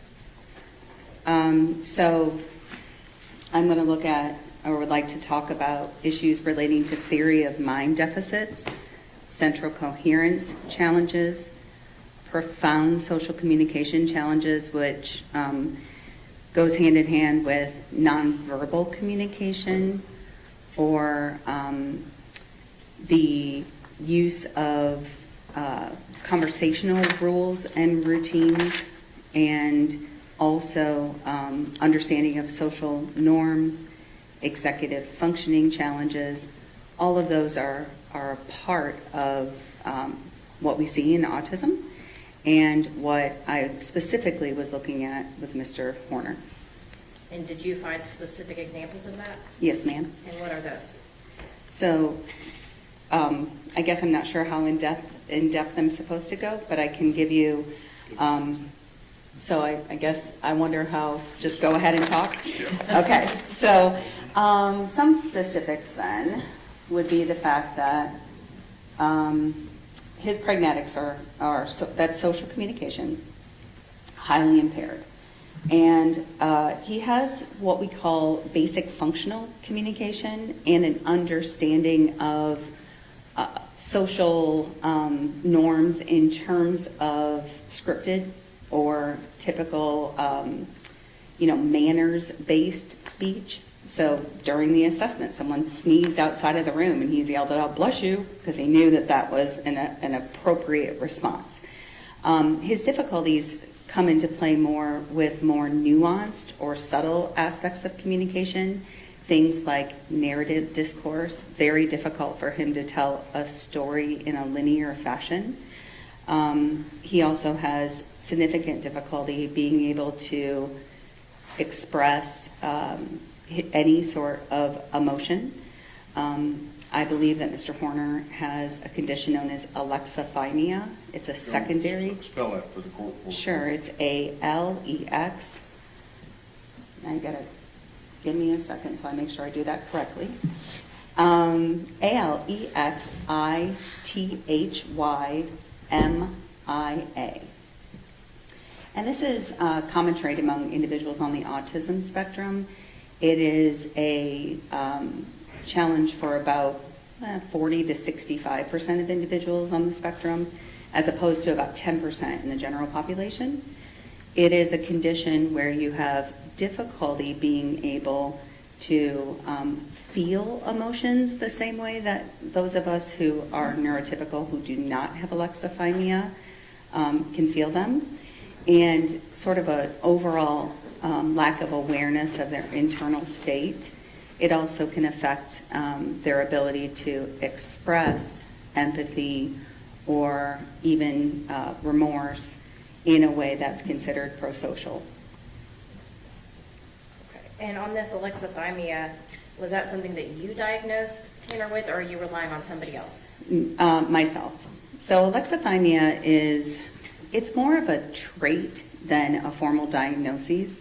And right now the hallmark measure for diagnoses is actually a free instrument that's been made available called the Toronto Alexithymia Scale. Can you really spell that? Yes, sir. Toronto, and then alexithymia, ALEXITHYMIA scale, and it's been revised, so it's 2.0. And it basically allows us to determine whether someone is able to describe their feelings, whether their thinking is externalized or internalized. whether they have difficulty identifying their own feelings, and whether they have difficulty, and I'm not sure if I said this one already, but describing their feelings. So Mr. Horner had difficulties in all aspects of relating to alexithymia. And you talked about empathy. How is empathy related to alexithymia? So empathy in itself is sort of this ability for an individual to understand or feel what someone is experiencing. There's cognitive empathy, which is like, I see how you feel that way, versus affective empathy, which is, I feel it with you. And Mr. Horner had difficulties, I think, in expressing empathy. But I am going to also assert that I saw evidence of him possessing empathy, which is really common in individuals on the autism spectrum. And your evidence of him expressing empathy, was there anything that you're going to discuss that is not included in your report with regards to that? Mm-hmm.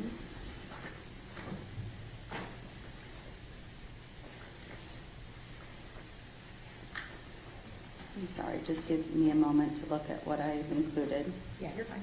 Thank you. My intention is to talk about, and so I apologize for not answering you directly, but my intention is to talk about evidence in the jail calls, which I think is in the report, evidence in the interrogation. There's less empathy exhibited there. Also in during the actual assessment, and I think that's in the report too.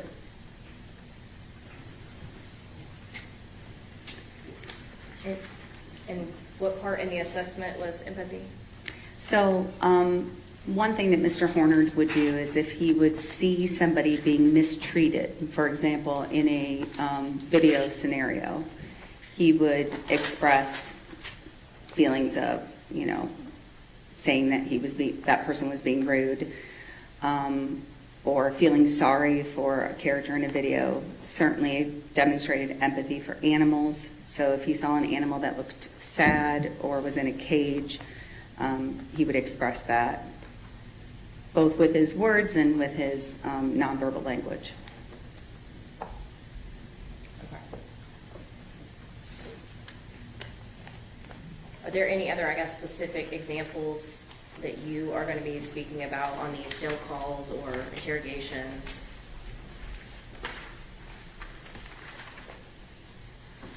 I guess in regards to your conclusions, right? Yes, of of the course. diagnosis. Yeah.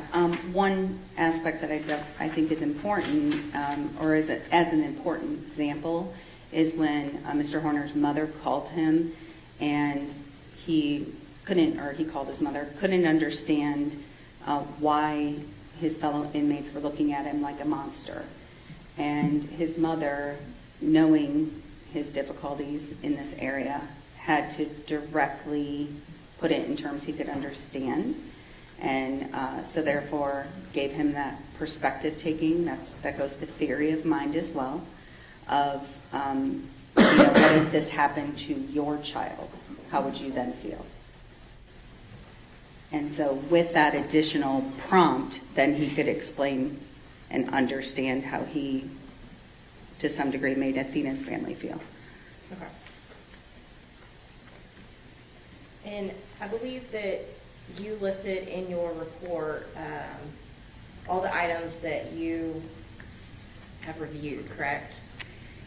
Yes, and the items in the back are, the back 2 pages, I believe, Yes. are the extensive list of the records I reviewed, with the exception of information I received from the defense after I'd written my report. And what is that?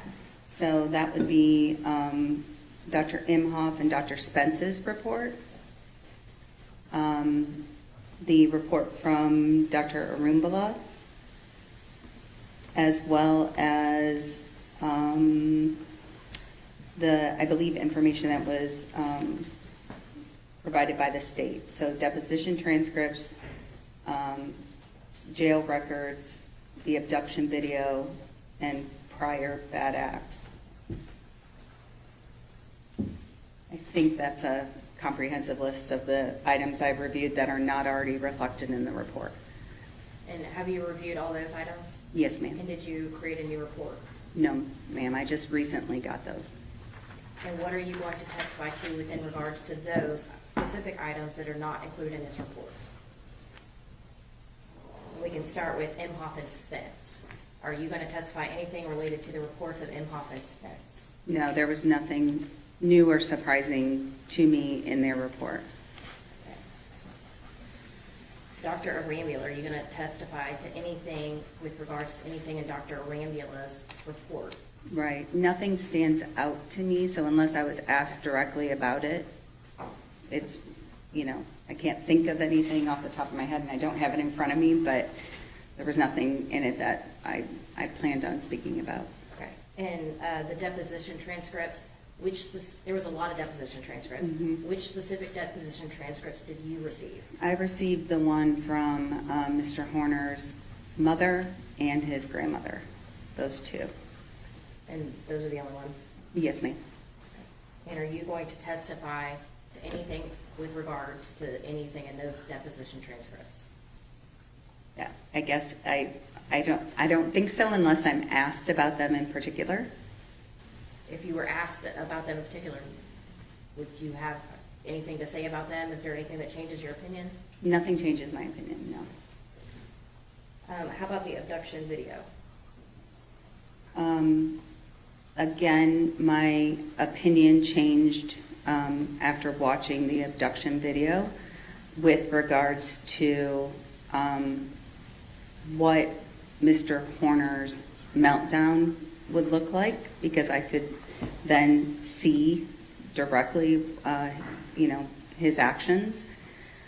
So if I were asked specifically about the abduction video, I have thoughts on that. What are your thoughts on that?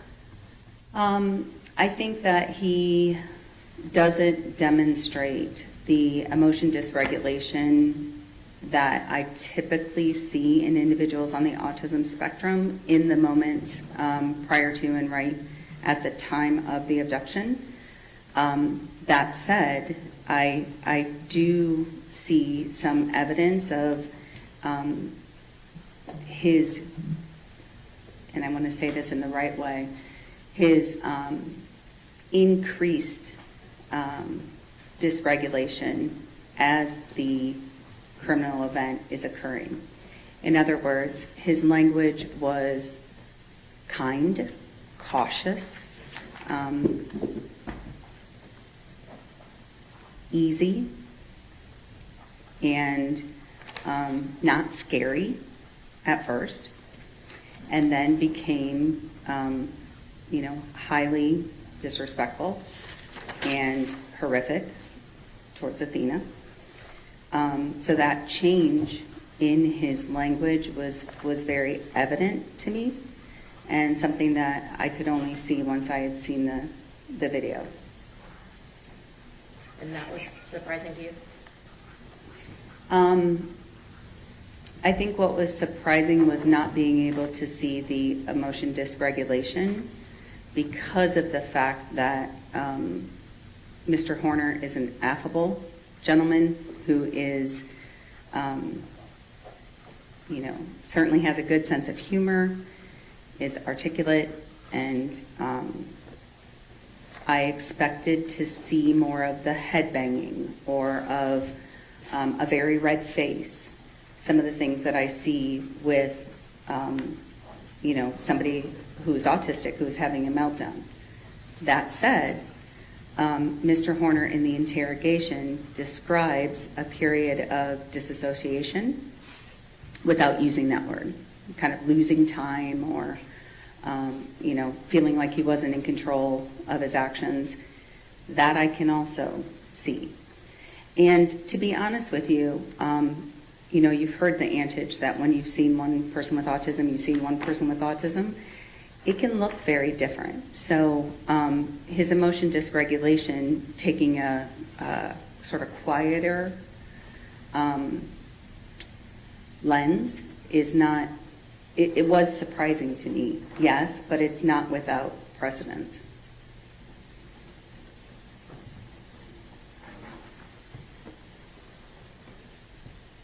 You also mentioned you reviewed the prior bad acts. Was there anything in there that you reviewed that No. changed your opinion or that you will testify to today? No, ma'am.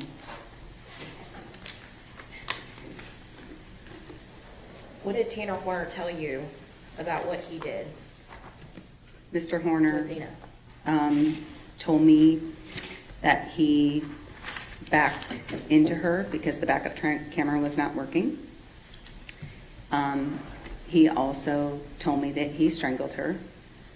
I would say that the story that he gave me at the time of the evaluation was very similar to what he told the investigators in the interrogation. So he lied to you? Yes, ma'am.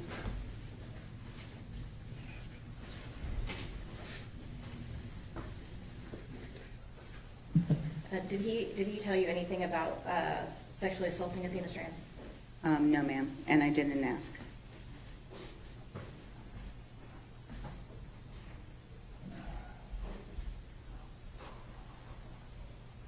Judge, I'll pass witness. Okay, redirect.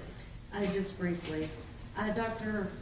Fritz, will you be able to testify to any of the comorbidities or co-occurring diagnoses that Tanner possesses? Yes, I feel comfortable because of my many years of experience in working with individuals on the spectrum to talk about common comorbidities. And having reviewed the reports of Dr. Specht, along with Dr. Davies, I believe I can opine on those issues relating to lead toxicity and fetal alcohol syndrome. And so will you testify about how all of those diagnoses work together? Yes. And based upon your training experience, is that something that you were able to do? Yes. So within my scope, I certainly would never make a mental health diagnosis. I would never, talk about a specific medical condition outside of my scope. However, comorbid traits and how those and how the communication is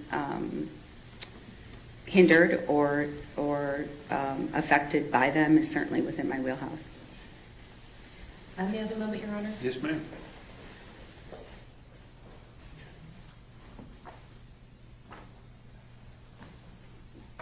Nothing further, Your Honor. Ms. Dewar? Nothing further, Judge. Thank you, ma'am. You step back in the office. Thank you, sir.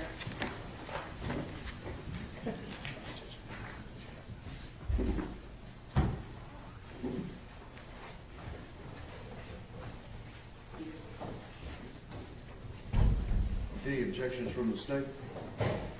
No objections, Judge. Okay. All right. We will start no later than 1 o'clock. Okay. Yes, sir. All right. Ready?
be seated.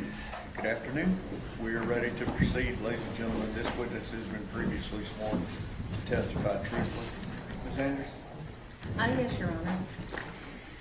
Good afternoon, Dr. Fritz. How are you doing? I'm all right, thank you. Now, Dr. Fritz, would you please introduce yourself to the jury? Yes, of course. So my name is Amy Fritz, and I'm a speech-language pathologist. What does a speech-language pathologist do? Sure. So speech-language pathologist is a professional that works with individuals on different areas of communication. We work on receptive and expressive communication, which is someone's ability to understand what we're saying to them as well as express themselves verbally. We work on social communication, which is the way that we use language between people. We work on cognition. So if you know anyone who's had a stroke, they've probably been evaluated by an SLP. Some SLPs work on swallowing disorders, but I don't. We also have SLPs that work on voice disorders. So if you know somebody that has a different sounding voice, they might work with a speech pathologist. Fluency disorders, which you think of as stuttering. So it's a wide variety of issues that we address, and we also work with people across the lifespan. So I have colleagues that work in neonatal units, and I have colleagues that are working with people at end of life. And Dr. Fritz, do you have any area of specialty? Sure. So I've been a speech pathologist since 1999, and I have specialized most of that time in autism spectrum disorder. That has been especially the case for the last 11 years or so, but I have been working with individuals on the spectrum since the very beginning of my career. In fact, I was placed in the first classroom in the state of Ohio that was full of all children with autism, because at the time that the prevalence, so that's the number of people in the population that had autism, was so low that there wasn't a big need for those kinds of classrooms until that time. I was a rookie coming out of grad school, so they put me in the classroom, and I ended up falling in love with the population. And Dr. Fritz, tell the jury a little bit about your educational background. Sure. So my undergrad is in English and reading education. I went to a small school in Ohio, and I always consider myself an educator first. My master's degree then is in speech pathology, and I went to the Ohio State University for that. Don't hold it against me if you're not a Buckeye fan. And then my doctorate degree is from Ball State University, and that's in special education with a cognate area focus in speech pathology. Yeah, you said that your practice focuses on individuals with autism. Mm-hmm. And you said that you fell in love with the population. What was it about the population that made you fall in love with them? I think I have a penchant for the neurodiverse because individuals on the spectrum are, it's kind of like what you see is what you get. None of the, to be fair, I work almost exclusively with individuals who have level 1 autism. So there are 3 levels. And level 1 is the highest functioning level. So I work with individuals who have very sort of nuanced or subtle difficulties with, say, their social communication. But with my clients, I can directly explain social rules to them, and I don't offend them. They just haven't learned them before. So to me, it's a really refreshing population to work with. And Dr. Fritz, you had mentioned that you are currently a speech-language pathologist. Where are you working? So I work for myself. I'm self-employed. My practice is called Cedar Tree Communication Therapy, and I'm based out of Florida. And I started my practice 1 week before the world shut down. And I had an office I was paying rent on for 18 months and pivoted to telehealth like the rest of the world, and it ended up being wonderful for me and for my clients because they're very comfortable joining me via computer, and we're making really good progress. So I can see clients remotely, and that's about 60% of the work I do. The other 40% is working on forensic cases like this. You said that it seems that your clients enjoy the remote aspect of the evaluations in your meetings more. Why do you think that is? I think it takes away a level of stress in terms of not having to go out into the social world. And the concern becomes whether there's going to be what we call generalization. So will they use the skills that we work on in the individualized sessions and then be able to apply them in real life? And I was really pleased when I surveyed my clients when the world started opening back up. I think at that time I had about 42 clients, and only one of them wanted to come in person. So it's comfortable for them because you're meeting them in their home environment. I also don't have clients miss sessions because of the fact that if they're not on the session in 2 or 3 minutes after the start time, I'll text them and they'll join me from wherever they are. And that's very convenient for them. It's easy for me too. Dr. Fritz, one thing I forgot to ask you about, are you certified in your field? I am. So in order to be a speech-language pathologist, you have to be licensed, and then you also can opt to get national certification. So my national board is called the American Speech, Language, and Hearing Association, and it is a governing body for speech pathologists and audiologists. And if you choose, you can do what's called a certification of clinical competence. We call it our C's. And if you get your C's, then you're nationally certified. It takes about a 9-month period of time where you're being supervised by a mentor. And then you take that certification, and that allows for the credibility to be recognized by the board. And then you have to keep up that credentialing through continuing education throughout your career. Dr. Fritz, have you ever presented at professional conferences? Yes, so I've presented at several state conferences. I also have done some work presenting at the local level, done lots of parent trainings, lots of educator trainings in the state of Florida, and some in Indiana and Ohio as well. Is it just the parents, or do you present to other organizations? Sure. So parents are a big one. Educators are another big one. And it might surprise you to know that we also do a lot of training with law enforcement. And the reason for that can be multifold. It started off early in this world of autism as being able to help law enforcement understand what autism was and how somebody with autism might present. And then over time, it's kind of merged into individuals on the spectrum going through and becoming law enforcement officers themselves. And typically they do really well when they get through the academy, learning how to follow the rules, understanding procedures. But then when you go into, the field training, which is more dynamic, minute by minute decision making, it tends to be a bigger challenge. And so with this extensive increase in the amount of autism in our community, we see autistic individuals in every career, every field, and so knowing how to best support them is an important part of what I do. And Dr. Fritz, I think you may have said this before, but do you work in both the clinical and forensic fields? Yes, so I consider myself a clinician first. The forensic work is important to me because it's important to me to make sure that justice-involved clients are understood in light of their autism. I think perhaps my favorite is when I can work with a client who either has become justice-involved or is in danger of becoming criminally involved, and we can work on, sort of rehabilitative social cognition strategies to avoid future justice involvement. Have you testified in both state and federal courts? Yes, ma'am. All right. Dr. Fritz, I want to turn your attention to this case in particular. Okay. Were you retained by the defense in this case? Yes, I was. What were you asked to do? To evaluate Mr. Horner and any relevant collaterals, just other people who he was familiar with or who were familiar with him, and determine what, if any, presence of autism and its related social communication deficits were relevant in the current case. What have you done so far in this case?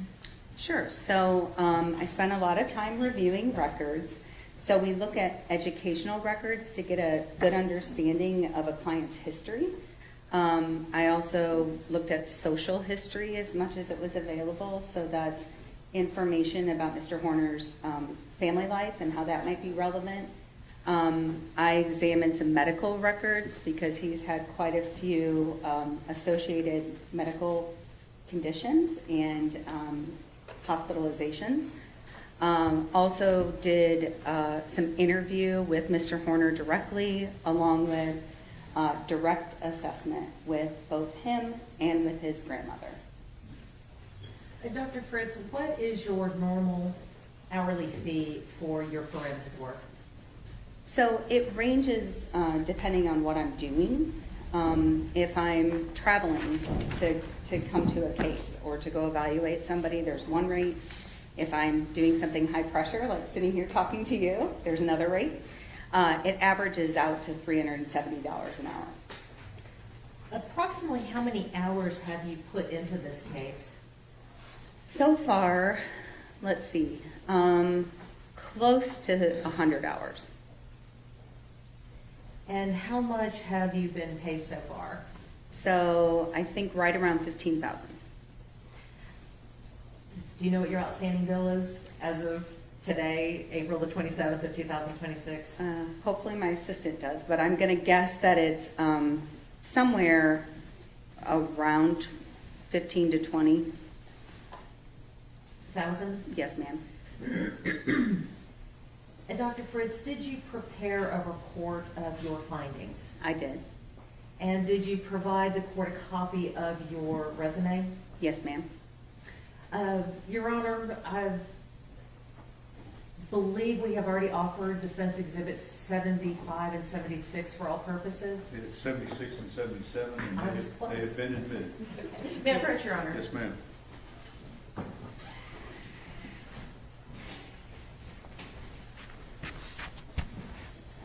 Dr. Fritz, I'm going to hand you what has been offered and admitted into evidence as exhibits number 76 and 77. If you'll just take a look at those, please. Thank you. Mm-hmm. And what is exhibit number 77? Number 77 is a copy of my resume. You might also hear it called a CV.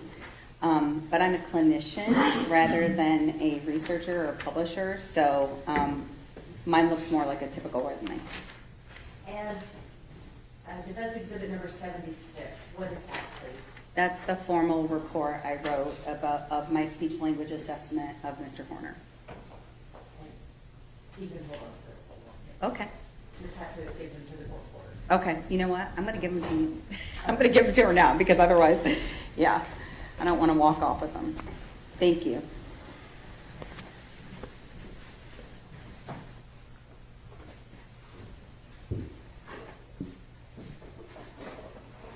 Dr. Fritz, you had talked about records that you had reviewed. Is there a comprehensive list of all the records that you've reviewed attached to the report that you provided? Yes, with some notable exceptions. So the last 2 pages of the report list all of the records that I reviewed prior to writing my report. But then, since I've submitted my report, I've received some other pieces of information, videos, and records to review that are not explicitly contained in the report. Did any of the new information that you received change any of your opinions that are contained in your report? Not significantly, no. And the list of records that you reviewed, or I should say in the records that you reviewed, can you give the jury just kind of an overview of what kinds of records you were looking at? Sure. So this is when I was looking at educational records, the medical records, the jail calls, interrogation videos, the body cameras from the police officers, I also looked at some depositions, so when individuals who know Mr. Horner well were deposed by the court, then I read those transcripts.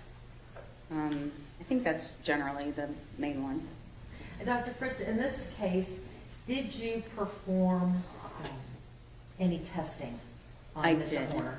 And you know, I want to go back, Ms. Anderson, for just a moment, because I was remiss in not mentioning the fact that I also reviewed some other experts' reports. So, I'm sorry, can you repeat your question? Yes, well, I'll just build on that. You said that you had reviewed the reports of other experts. The reports that you reviewed from the other experts, did those experts do any testing? Yes. Did their reports contain the results of the testing? Yes. Did you use the results of their testing in formulating your opinions today? No, not directly. The only exception to that would be reports relating to diagnoses of fetal alcohol syndrome and lead-based toxicity. And really the only influence that has is to mention that several of the deficits that I noted in Mr. Horner's social communication can be caused by those conditions as well as by autism. Did you rely solely on the records to form your opinion? Solely on the records, the interview, my clinical observations, and the direct assessment. So let's talk about your clinical observations and the direct assessment. Were you able to meet with Tanner? Yes, ma'am. How many times did you meet with him? I met with him across 2 consecutive days while he was in the jail. About how long were your meetings with Tanner? I think we were 3 hours one day and 4 hours the next, or vice versa. During your meetings with Tanner, did you do any testing? I did. And can you give the jury just kind of a brief overview of the type of testing that you were giving? Sure. So I was looking at communication in particular. So I looked at assessments that are designed to determine his level of expressive and receptive language. Remember, I told you expressive is like how well you get a message across, and receptive is how well you understand. I looked at social communication, that functional language use. I also looked at vocabulary, both receptive, so how much he's understanding, and how much he's producing, which is expressive vocabulary. Did you interview anyone else as a part of your evaluation? Yes, ma'am. I interviewed Mr. Horner's grandmother. Is she what we might call a collateral witness? Yes, ma'am. How important is it when making these assessments that the evaluator reach out to collateral witnesses? I think it's critical, and this isn't an offense to Mr. Horner. It tends to be true of the population, that a lot of individuals on the spectrum are not great self-reporters. Sometimes that's just because we don't know what we don't know. And so level of self-awareness can affect accuracy in reporting, and so it's really helpful if you can have the opportunity to talk to collateral witnesses. What can the collateral witnesses provide to you that you can't get from reading a deposition or reading a medical record or Sure. education record? Yeah. So, the records give us the black and white, and a collateral witness can give you a little bit more of the gray areas. You can talk about how you really saw deficits affect the person day to day. And so I think that was the main purpose that I got out of it. Also just to verify that this has been a lifelong condition, because one thing that, if you don't know already, you'll learn about autism is it's a diagnosis that is present from the time of birth and is present throughout life. So there's no cure for autism. Most of us in the field say that we're not looking for a cure for autism because it's a difference. And at the same time, we recognize that it is a lifelong condition. And so seeing and talking to somebody who has that lifelong perspective helps validate the results that I found in testing. Well, let's talk about the results that you found in the testing. Please give the jury a brief summary of your findings from the testing. Sure. So, in short, his receptive and expressive skills it's a horrible diagnosis, guys. It's mild to severe. It's severely impaired. The reason it sounds like that is because Mr. Horner has what we call splinter skills. So some of his skills are really within normal limits or rather high. He's pretty good at following directions until they get too complex. He's got some good ability to answer direct questions, but for questions that require things like inferencing or a lot of recall is harder for him. So some of the skills, and vocabulary is another one. It's a nice strength of his, totally within normal limits. Whereas some of the challenges that he presents with are rather severe.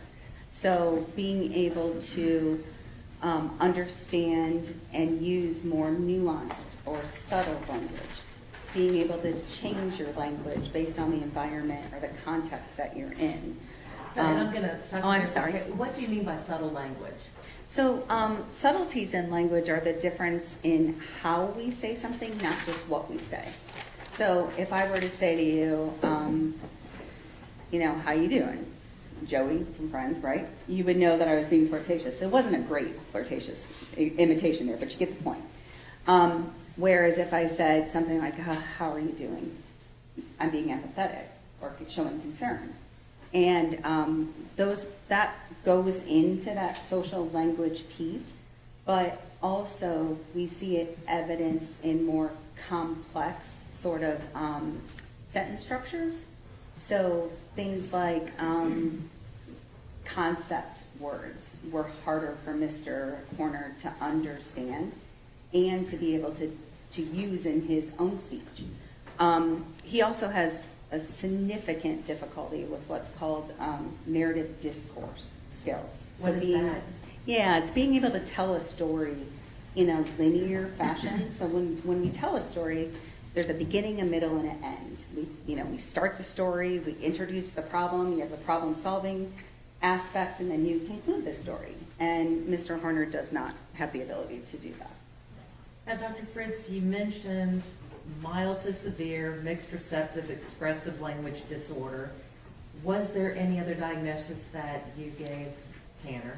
Yes. So I've told you already he has profound deficits in his social communication. We call that social pragmatics. Because of the fact that I know that those deficits are secondary to a diagnosis of autism spectrum disorder, the diagnosis itself sounds pretty convoluted. So let me read it for you. It is, give me 1 second, guys. Symbolic dysfunction relating to pragmatic communication secondary to an organic disorder of autism spectrum disorder. I told you it was convoluted. But what that means is just social language challenges. And Dr. Fritz, were there any other diagnoses that pertaining to Tanner that you found relevant for your evaluations and or your testimony here today? So there's kind of an informal diagnosis of something called alexithymia, which is difficulty with understanding your own internal state and being able to express emotions, understand the emotions of others appropriately. It's fairly common in autism. We see it in about 45 to 60% of autistics, whereas in the general population it's about 10%. And also, as I mentioned before, the lead toxicity and fetal alcohol syndrome diagnoses that I read about from other experts also are comorbid conditions that are relevant. I would also mention the mental health diagnoses that are really well documented for Mr. Horner, things like, severe depression, history of significant self-harm and so forth, that all goes into play in understanding where he is now in terms of his functional communication. I want to take you back to the symbolic dysfunction relating to pragmatic communication. What is pragmatic communication?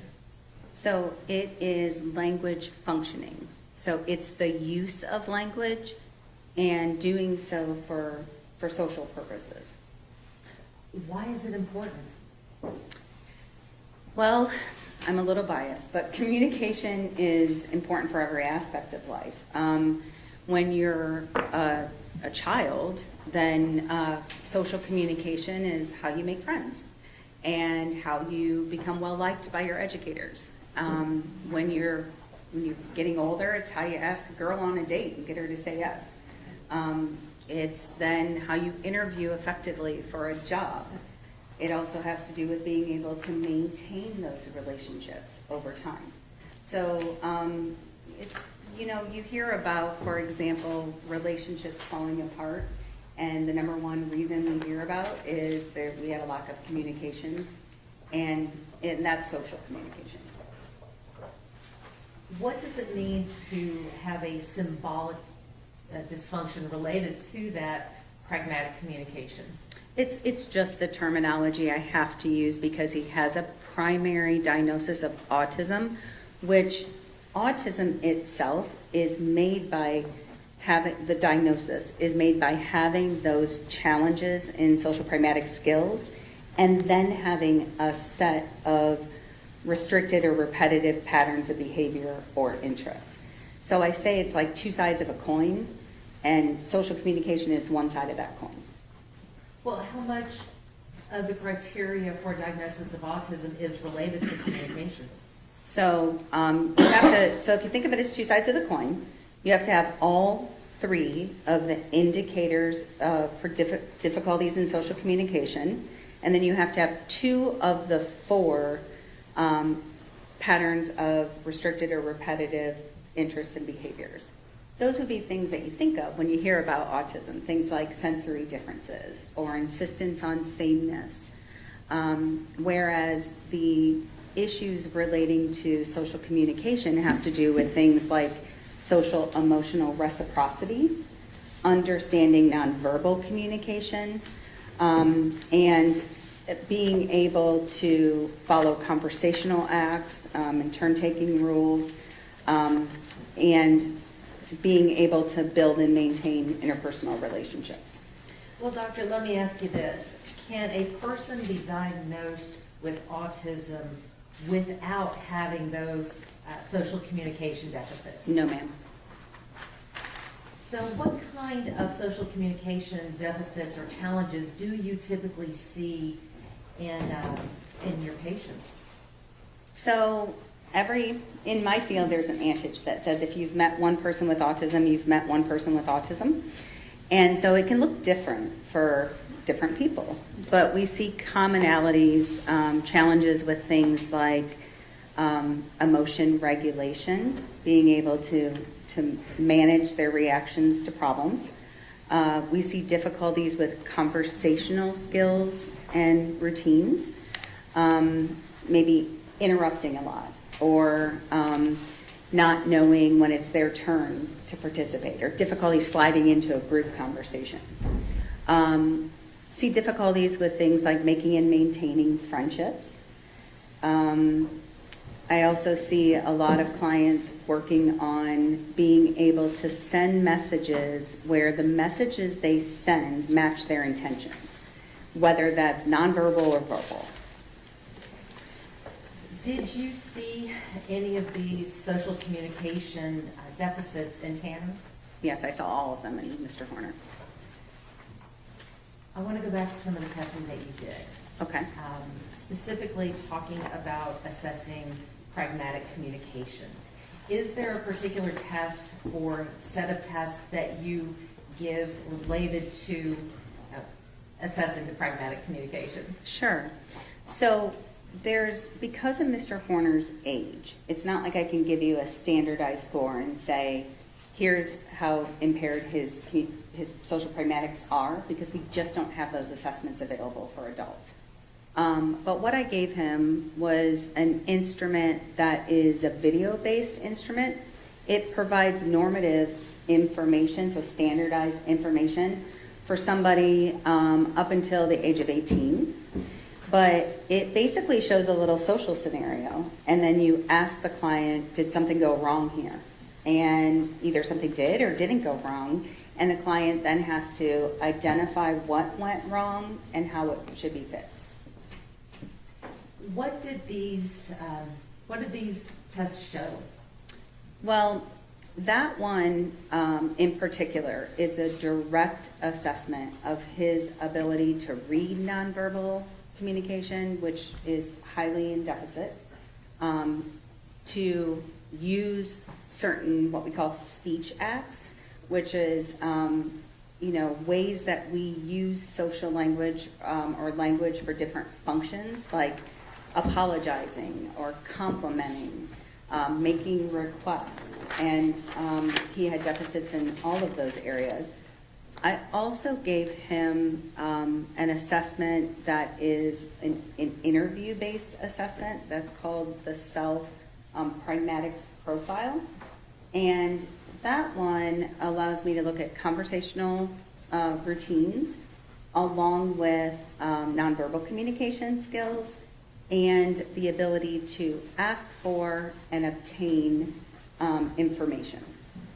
Dr. Fritz, in looking at the sum total of all of the testing that you gave Mr. Horner related to pragmatic communication, how well did he perform? He specifically with regards to social pragmatic communication, he was one of the worst, if not the worst, evaluations I've ever given. Mr. Horner has significant difficulty with social appropriateness. So inappropriate use of humor, very lax in his understanding and use of those speech acts. So, the inability to form an appropriate way of asking for something, we'll say, or requesting clarification, or offering an apology. So across the board, it's an area that definitely was a problem for him growing up, and it continues to be in deficit. Now, Dr. Fritz, we're talking about deficits. Did you also notice any strengths in his testing? Yeah, so Mr. Horner has some nice strengths in, you could think of it kind of as functional basic communication. So things like, during the evaluation, someone sneezed in another room and he yelled out, "Bless you," which appropriateness, we typically don't say bless you to somebody in a different room. And at the same time, he understands that that's a typical response when someone sneezes.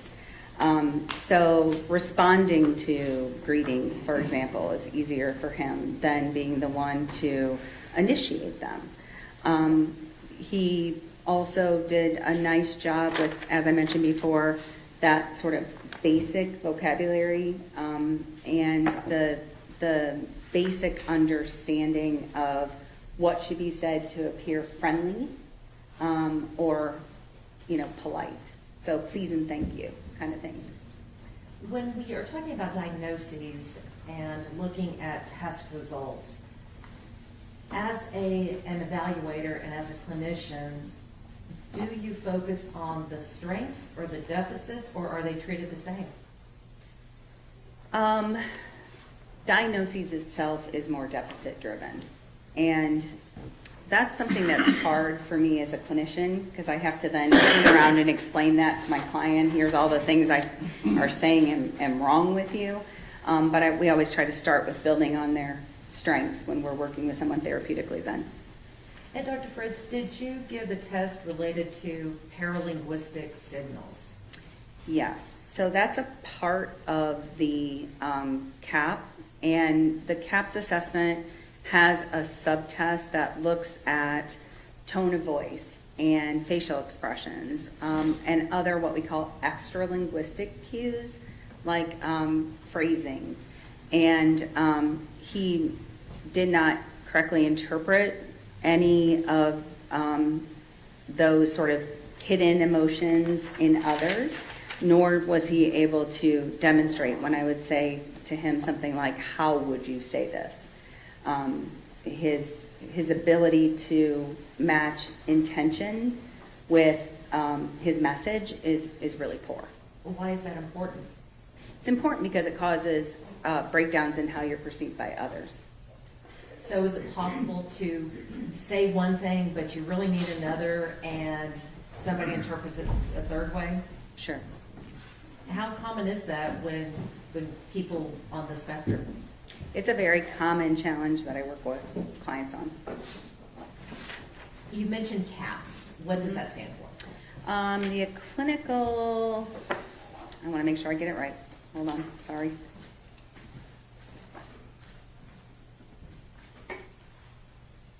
Clinical assessment of pragmatics. Okay. And these other tests are just subtests of that clinical assessment? Yes, that's correct. And Dr. Fritz, you also mentioned alexithymia. Am I Mhm. saying that right? It's alexithymia. Alexithymia earlier. Can you give us a little more explanation on what it is and how that plays into the CAPS evaluation? Sure. So the alexithymia is actually evaluated somewhat informally through a Likert type of assessment. That's when you get strongly agree versus agree and so forth. And his answers all indicated that he was sort of largely unaware of his own emotional experiences, and that can lead to strain then in interpersonal relationships. Alexithymia in general means like that difficulty understanding your emotions, but then also difficulty communicating those to others. I want to switch gears a little bit. I want to talk about autism. Okay. How much of your practice is devoted to patients with autism? Probably about 95%. I do also have some clients that have social communication deficits specific to anxiety, and so like social anxiety. You previously said that you had reviewed records in this case. Mm-hmm.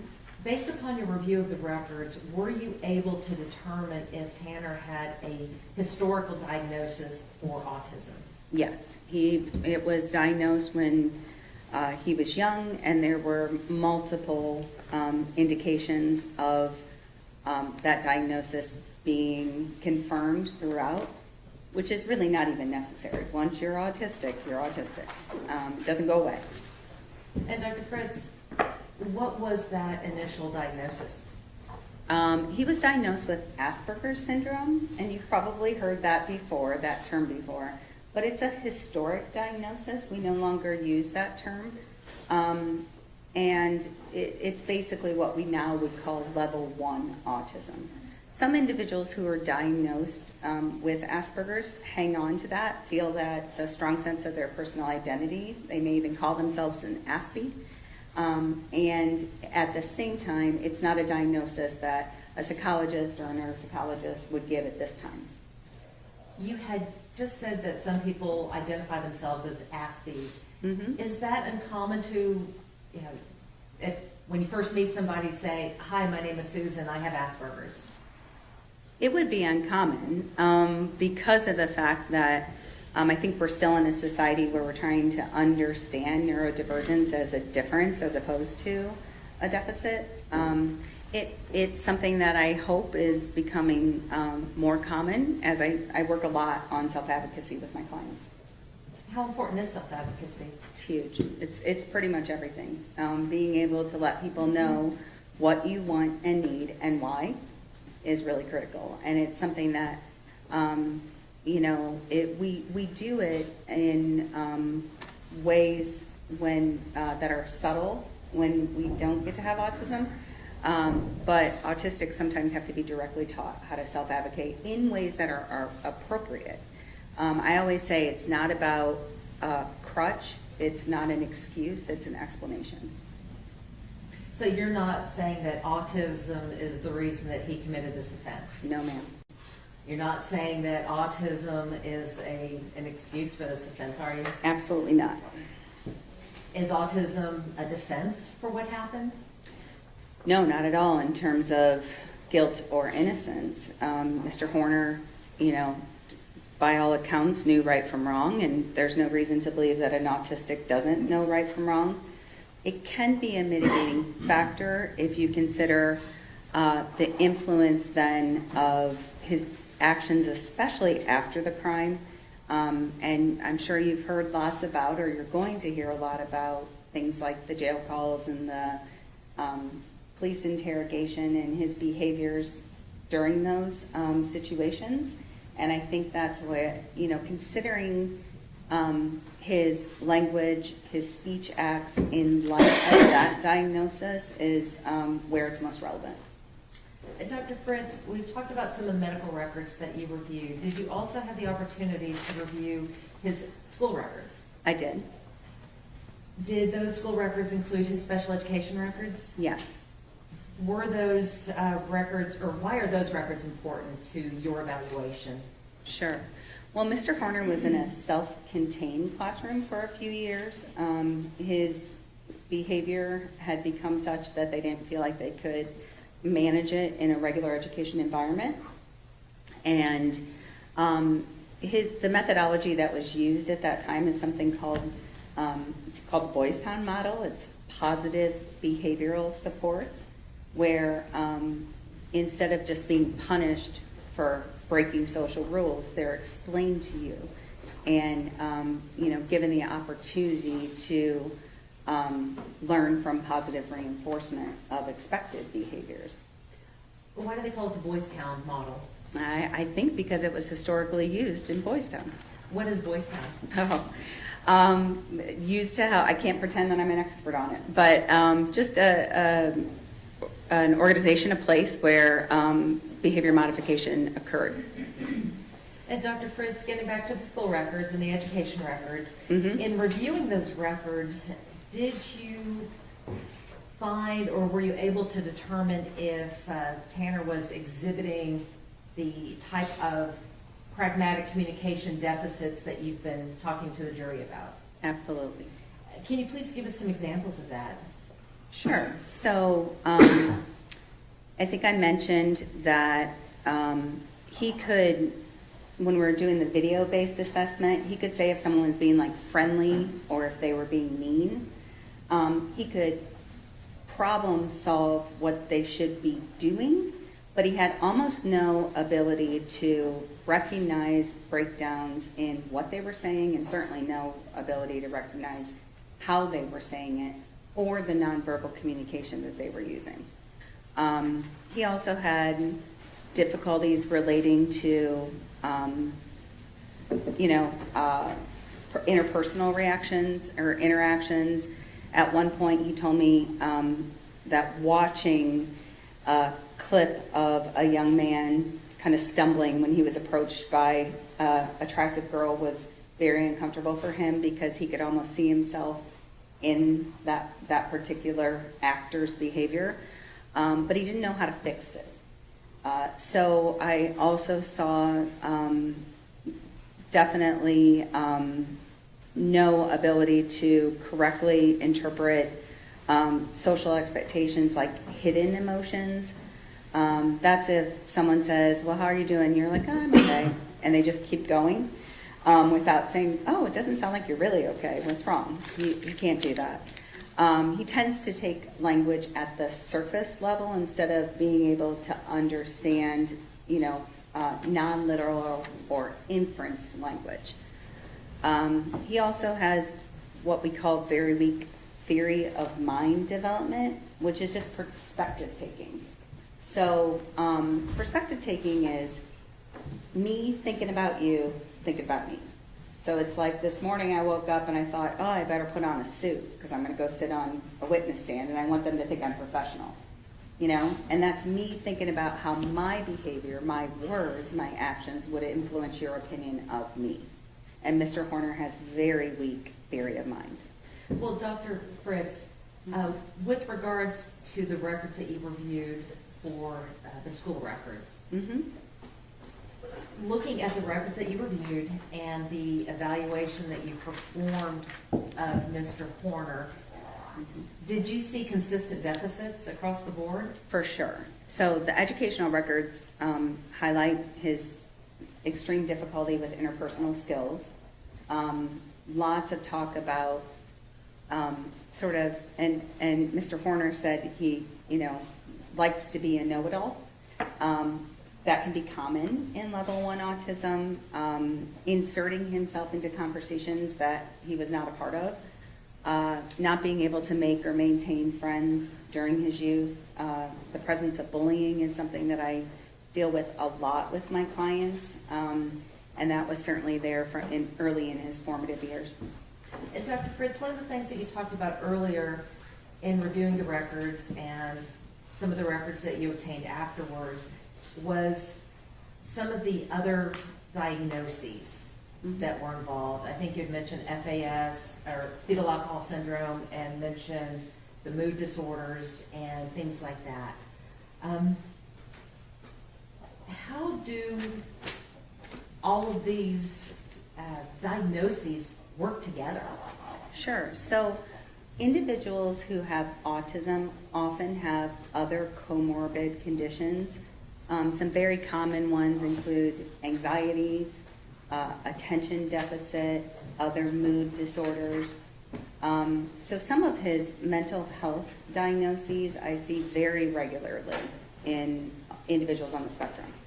And then the diagnoses of his exposure to lead-based paint and lead toxicity, along with the fetal alcohol syndrome, those are only relevant because the types of difficulties he has with regards to executive functioning, memory difficulties, challenges with attention and planning, those kinds of things are deficits that are often seen in those two other diagnoses as well. And one thing you should know is it's not like it has to be mutually exclusive. You can have FAS and be autistic. You can have Down syndrome and be autistic. So it doesn't have to be one or the other. And where does intellectual disability fit in with all of that? So some individuals on the spectrum have cognitive impairment. That's probably going to impact the level of autism that they have. So generally when individuals have a cognitive deficit, they're going to be diagnosed with level 2 or level 3 autism because it's more significant. Mr. Horner's cognitive abilities are within normal limits. Dr. Fritz, I want to switch gears again. I want to talk to you about some of the problems that autistic people can face. And I believe that we have talked about reactions and matching reactions to the size of a problem. Why is it important to be able to match your reaction to the size of a problem? Well, the biggest reason that I see most regularly is it affects other people's opinions of you. So when you have great big reactions to what other people might consider a small problem, people don't want to be around you much anymore. I give my clients sort of definitions for small versus medium versus large problems. So small problems are ones that just affect you. You got a hangnail, or you can't find the shirt you wanted to wear, or you didn't get to go first in line. Medium-sized problems affect a small group of people, and the uncomfortable feelings that come with it should last a little bit longer than a small problem. So that might be something like getting into an argument with your family members, or you screwing up a game and costing, getting the last out and costing your team the game, right? It's going to affect a small group of people. That feeling is going to last a bit longer. So having a medium-sized reaction to that is understandable. And then I always say, those great big problems are ones that have lasting effects. So natural disasters, certainly death of family members, things like that, where it takes a lot of people to fix the problem and the feelings might last a long time. When we're talking about social cognition versus social communication, where does the matching of problems or matching of reactions to the problems fall? Probably both. So social cognition is social thinking. And when I'm explaining it to my clients, I explain that we have like kind of a downstairs brain and an upstairs brain. The downstairs brain is your feeling brain. You maybe have heard other words for it. It's the subcortical region of the brain. It's where emotions, reign. And sometimes you can't help how you feel about a situation. But your upstairs brain, the cognitive part of your brain, should be able to respond, stop yourself and respond in a way that's considered prosocial or an expected behavior. What do you mean by cognitive? Thinking. So cognitive strategies could be things like reframing, for example, how big of a problem this is. Like, I didn't get on a computer today during free time. Well, I can think about that and I can realize I was on a computer yesterday, I'll probably get on a computer tomorrow. I don't need to have a big meltdown about it. But it takes that thinking not to have the reaction to what's happening in the downstairs brain. And so I work a lot with clients on that because what happens for my clients is they sometimes have big reactions to small problems. And that's when it stands out socially. Dr. Fritz,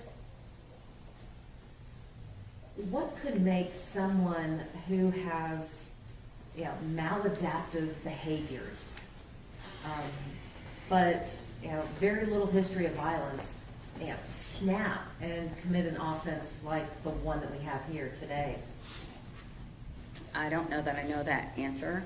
There usually is some triggering event. I talk to my clients a lot about triggering events, okay? Recognizing your own triggers.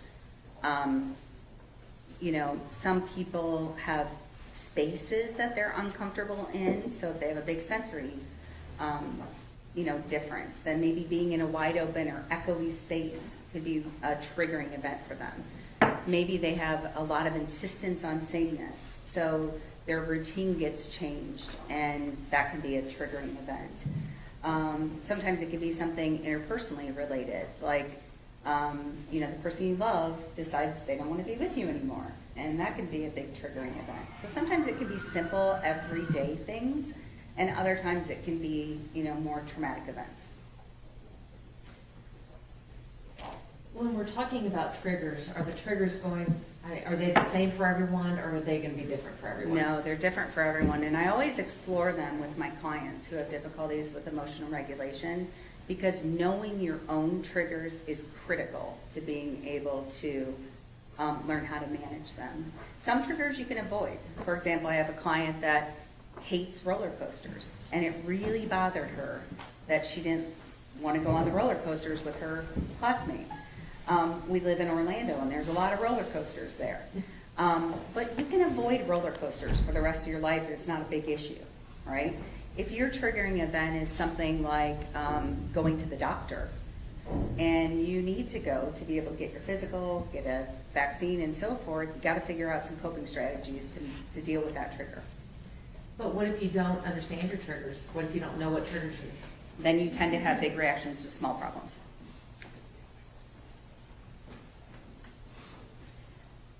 We talked a little bit about social cognition, and you did speak a little about the theory of mind.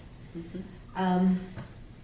I want to talk, now I want to move into how theory of mind may have impacted Tanner's reactions related to this incident.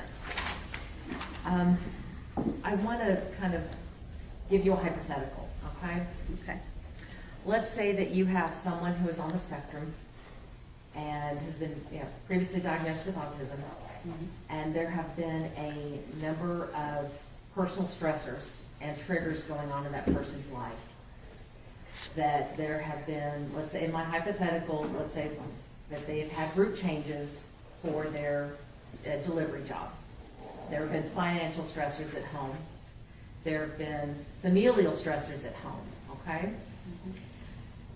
all of these leading up to a day where a child may see that person doing a hit of cocaine, okay? Thinking about all of that, how does, well, let me back up, let me finish my hypothetical. And then the person assumes that this child saw them doing cocaine. He then abducts her and murders her, okay? Looking at all of that, how would theory of mind factor into that scenario and those decisions made by that delivery man? Well, I would say theory of mind is about understanding somebody else's perception of you. And if your cause to action is to abduct a child and kill them because you think that they may have seen you do cocaine, you are definitely not understanding their perspective. First of all, a young child may not have any idea what cocaine is or what it looks like to use it, or that it's against the law. I'm not saying that that is obviously a reason to do anything as heinous as abducting a little girl and killing her. And at the same time, it hypothetically could be a triggering event. Is this an example of where we're talking about big reactions to what could be little problems? That would certainly fit that. When someone has a big reaction to a little problem, how does that deal, what effect does that have on that small problem? Does it keep it a small problem? Oh, it's interesting that you asked that, because I always explain it to my clients like this. If you continue to put energy into a problem without taking the time to calm down first, you're probably going to make the situation worse. So I always say when stress goes up, the ability to problem solve goes down. Language processing goes down. Okay? It's an inverse relationship for all of us. And so it's why we say, I just need a minute. I'm not ready to talk about it right now. Because we need that time to calm down before we work towards socially problem solving something. So then I tell my clients, if something is in your locus of control, so something that you can actually change, that's something to put your energy into. You can't figure that out when you're up here emotionally, if you're dysregulated. So first you got to calm down. And then you can find out if it's within your control. And putting your energy into things that are within your control can affect positive change. Putting your energy into something that is outside of your control is probably just going to make the problem bigger, or at least keep it the same. And Dr. Fritz, we've been talking about social cognition. Part of social cognition, would that include something known as central coherence? Yes. So central coherence is the idea of not being able to see the tree through the forest, or the forest through the trees, I think is how the saying goes. It's that idea that one small detail can take precedence over the big picture. And it tends to be a challenge, especially when people are dysregulated. But a lot of individuals on the autism spectrum have significant difficulties with central coherence. So they're really focused on a small detail that may or may not be as relevant to the discussion as the big picture. Now let's switch gears again and talk a little bit about social communication. Please explain to the jury what a speech act is. Sure. So a speech act is a group of words, either sentences or phrases that provide a certain function. So whereas we use words like socially to exchange information, but speech acts have a certain purpose in and of themselves. So it could be things like apologizing, making requests, giving somebody a compliment. Complaining is a speech act. So there are speech acts that we are directly taught, and not only the kinds of words that we use to make the speech act appropriate, but also how we use them. So if I say sorry because, my mom says I have to apologize, it's not the appropriate use of the apology speech act. The words are okay, but how it was said is not. Dr. Fritz, I want to turn your attention to the evidence in this case and the evidence that you reviewed. Did you have the opportunity to review all of the interrogation videos in this case? I believe so, yes. Did you also have copies of the transcripts of those interrogation videos? Yes, as far as I know, the ones that are listed in the report are the ones that I was able to observe.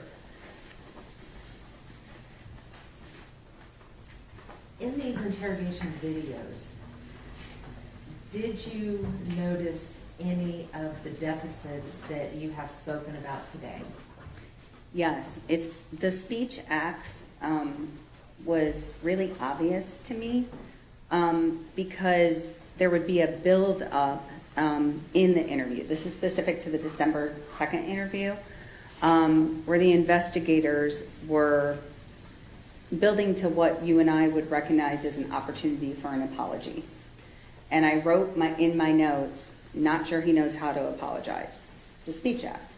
And then immediately after, and I apologize, I don't remember exactly what it was, but there was another moment where there was an opportunity to use a specific speech act that Mr. Horner did not use.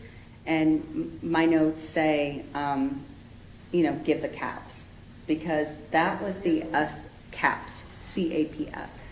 That is the evaluation that I gave, where it's not just about him thinking about his communication, it's him using it. So that's the one with the videos, and he would have to respond to whether something happened inappropriate and what should have happened instead. And so his ability to show understanding and use of speech acts was almost non-existent. In relation to the video, if someone were to look at that video, not understanding speech language deficits, not understanding speech acts, is it possible for that to be misinterpreted?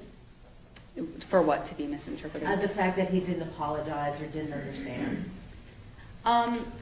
Well, I think what would happen most often for Mr. Horner is he would just say, they're being mean, or she's being nice, or why are they treating her like that? Like, he could understand and pick up the big kind of tone of the situation, and he might say something about how it would solve the problem. But he never knew or expressed the words that could be used to solve the problem, or how to use them. And in not expressing those words, could that be misinterpreted? Absolutely, because when we don't use expected social behaviors, that tends to be when someone tells you you need to start using an expected social behavior. So those of us who are neurotypical pick up on all sorts of social communication expectations incidentally. So no one said to you directly, I mean, maybe they did when you were really little, but no one says, if someone says goodbye to you, you should say goodbye to them. But you do that. You follow that expected social rule. And individuals on the spectrum absolutely have the ability to use, most of them, if they don't have significant cognitive involvement, to use appropriate social communication. They just haven't been taught the social rules yet. So that's why I think of autism as being, in some ways a very cool strength for a lot of my clients, because they have these abilities to understand patterns, sequences. I was telling Mr. Horner the reason why he is so musical is most likely due to the fact that he's autistic, because the part of your brain that is important for things like math and music is has a lot more neurons dedicated to it in the autistic brain. So I can eventually teach social rules to clients, and then they can apply them. No one's ever going to make me good at calculus. You know, I don't have those neurons in that part of the brain. And Dr. Fritz, you had talked about that other people might use or note expected social rules and might have to tell somebody about the expected social rules. Do you have an example of that in the evidence that you reviewed? Oh, there's a lot of examples in, you know, the educational IEP goals that he has relating to appropriateness of social rules. You know, a lot of his goals that he had that throughout his formative years related to that. Did you by chance review a phone call between Tanner and his mother? I did. I was able to listen to several jail calls and certainly heard a few between he and his mom. Were there any of those calls that reminded you or brought to your attention about her teaching him expected social rules? Yes, there is a time where Mr. Horner says he doesn't understand why the other inmates are looking at him as though he's a monster. And his mom says, you know, think about it. What if someone did this to your child? And only then was he able to kind of put himself in, you know, the Strand's shoes and understand the impact. So that was an example of his mom knowing what he needed to be able to empathize with their family. And Dr. Fritz, I want to take you back to the first interrogation video. Mm-hmm. Let's talk about Zero. Okay. Do you have any reason to believe that Tanner has multiple personality disorder? So I'm not an expert on multiple personality disorder.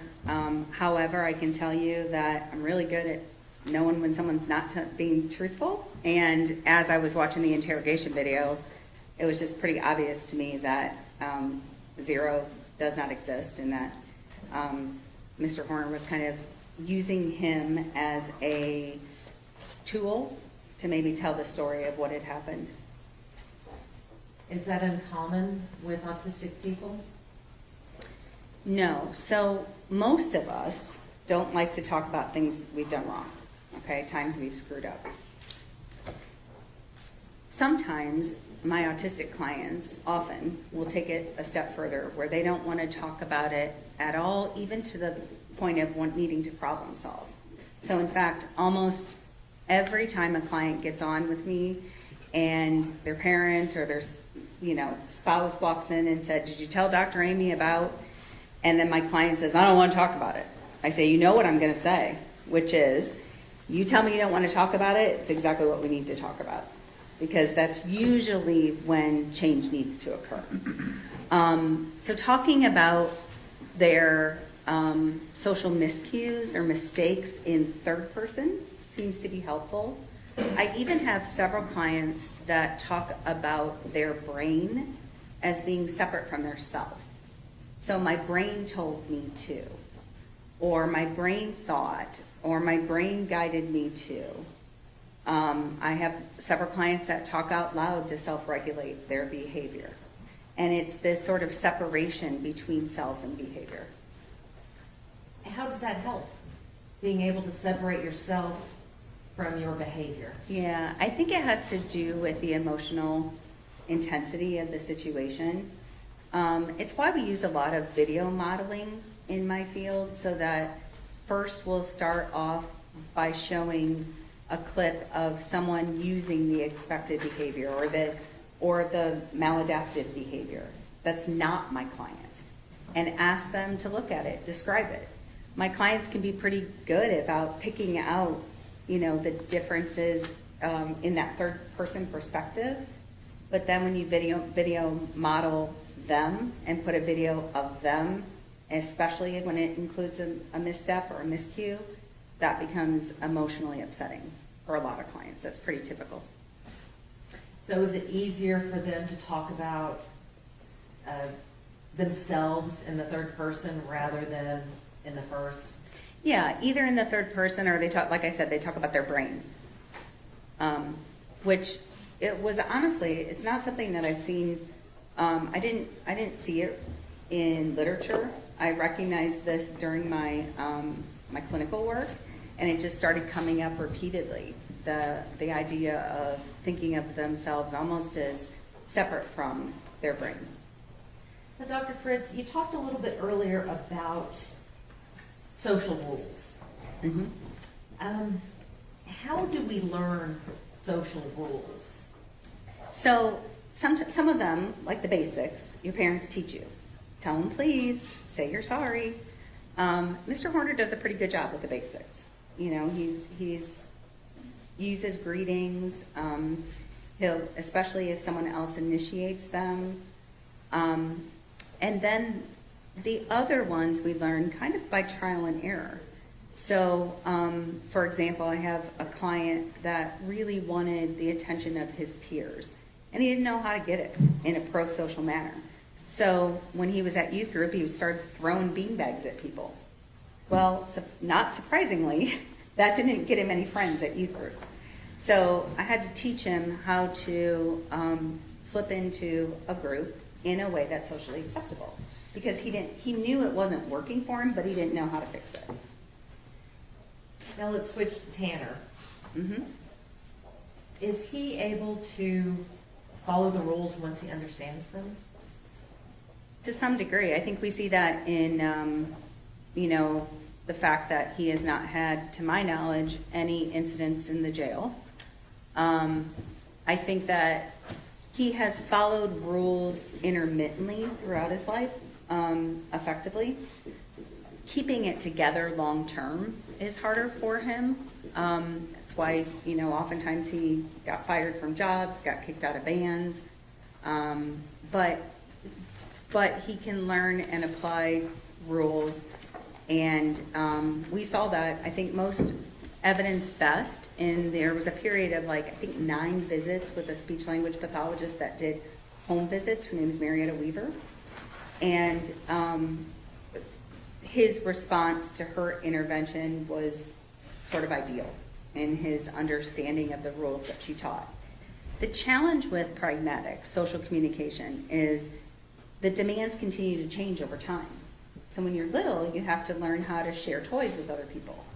When you're older, you got to learn how to ask somebody on a date or how to get a job. And then you have to learn how to, deal with a coworker who's a pain in the butt. So everything continues to evolve and change over time. So do the social rules that go with it. And Dr. Fritz, you have worked in the forensic field. Mm-hmm. So you understand that in pleading guilty to this offense, Tanner will spend the rest of his life in prison. Mm-hmm. How important is following the rules in prison? Well, it can be life or death, for sure. I work with some clients that are preparing for incarceration. I work with a couple of clients who are incarcerated. And I can tell you that general population will make sure that you understand the rules if you're not applying them. And I will say that there's not opportunities for isolation in prison for anyone who's in Gen Pop. And that's sometimes a need for many of my clients. Without that ability to recharge their social battery, then they will oftentimes have difficulty with that emotion regulation piece that we're talking about, with following the social rules consistently.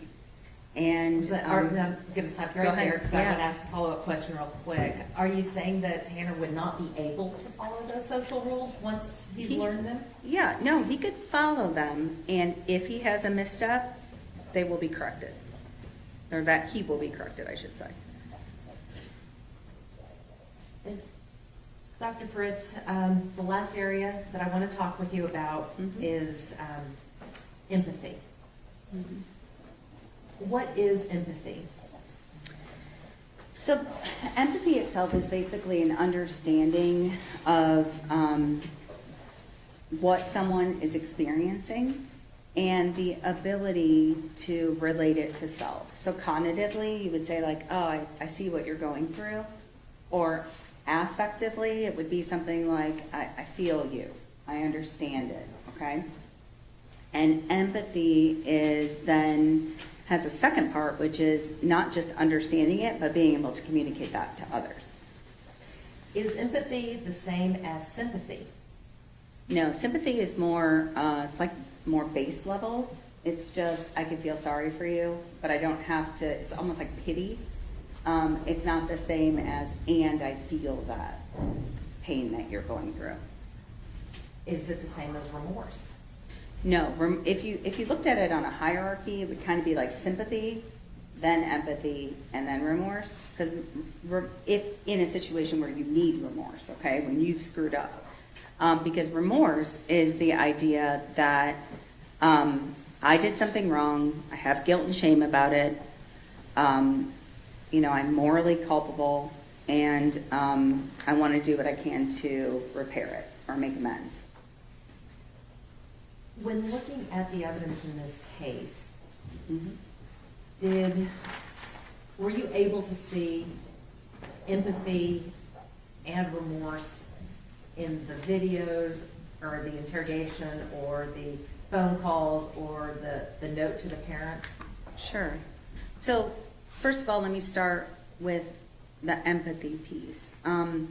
I definitely saw that Mr. Horner has the ability to empathize. I saw it in relation to characters in the video. Why are they being so mean to her? She's so nice. Why are they treating her like that? I saw it with regards to pictures of animals that were in cages. They look sad. Again, we saw evidence of it with regards to Athena's family when his parents or when his mom directly correlated it to his own child. And then I think probably the best evidence of remorse and empathy would be in the suicide note that he wrote to Athena's parents. So let's talk about the suicide note. Why do you say that that is the best example of Tanner expressing empathy and remorse? The reason why is it meets the criteria for remorse, okay? And what is that criteria? Sure, there's four main components. There's recognition of having done something wrong. And I'm going to look at my notes because I quoted Tanner directly. He said, I've done a terrible thing to your family and I'm sorry. So that's recognition. There is expected to be some sort of emotional response, whether that's directly saying I feel guilty or I'm ashamed, or it can be an act, like it can be repentance. You will notice if you see the suicide note that he says, I want you to know I found God through this. So that's an example of an emotional response. Also, it can be in sort of this moral discomfort. And in that suicide note, he also talks about the fact that he is unable to sleep, that it's kind of haunting him. So we have that emotional response piece. A moral evaluation then is basically shouldn't have happened. And Mr. Horner's words were, I'm sorry I took your little angel. She didn't deserve it. Y'all didn't deserve it. And then he goes on to talk about his own family and child not deserving it either. And then a desire to repair or make amends. And he explained his mental state. I think he got into that too much, and it sounds like an excuse. When you read the suicide letter, it also has falsehoods in it. He talks about the fact that there was a broken backup camera, which we know is not true. So I think he muddied the waters of this remorseful suicide note because he's not good at explaining his emotions in ways that are clear, uncomplicated, and done with regard for the person it's being written to. But he did say he's trying to ease their suffering with his death, and he said he signed off with love and sorrow and remorse. And I would consider this potentially lip service if any of this language was easy for Mr. Horner. I don't think it is for him to come up with these kinds of words. And more importantly, he thought he was going to die. He had a very serious suicide attempt. So I take it as genuine. Well, Dr. Fritz, how do you reconcile that with all of the blatant lies that he told the detectives in the note that he wrote to them? I think he was just grasping at straws. I really don't know what he was thinking.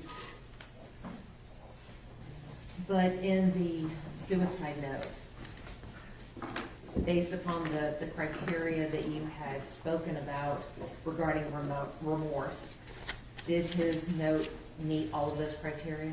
It did. I'll pass the witness. Let's take a break, and we'll come back in at 2:30, okay? See you then.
All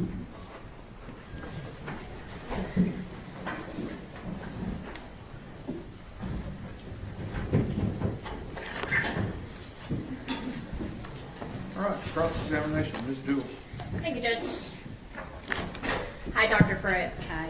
I realized I forgot to introduce myself to you earlier. I'm Michelle Duell. I'm an assistant district attorney. Hi.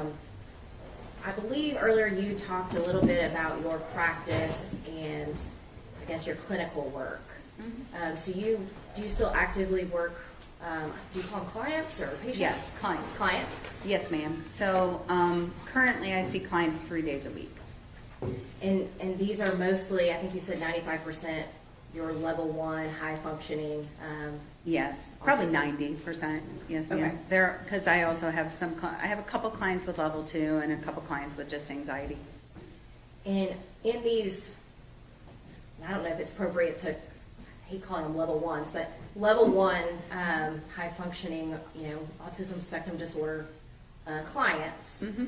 I believe you said there can be in any career field. Yes, ma'am. And so they're actively in the workforces. Yes, some more successfully than others, but yes, people with autism are in every act of life and doing amazing things.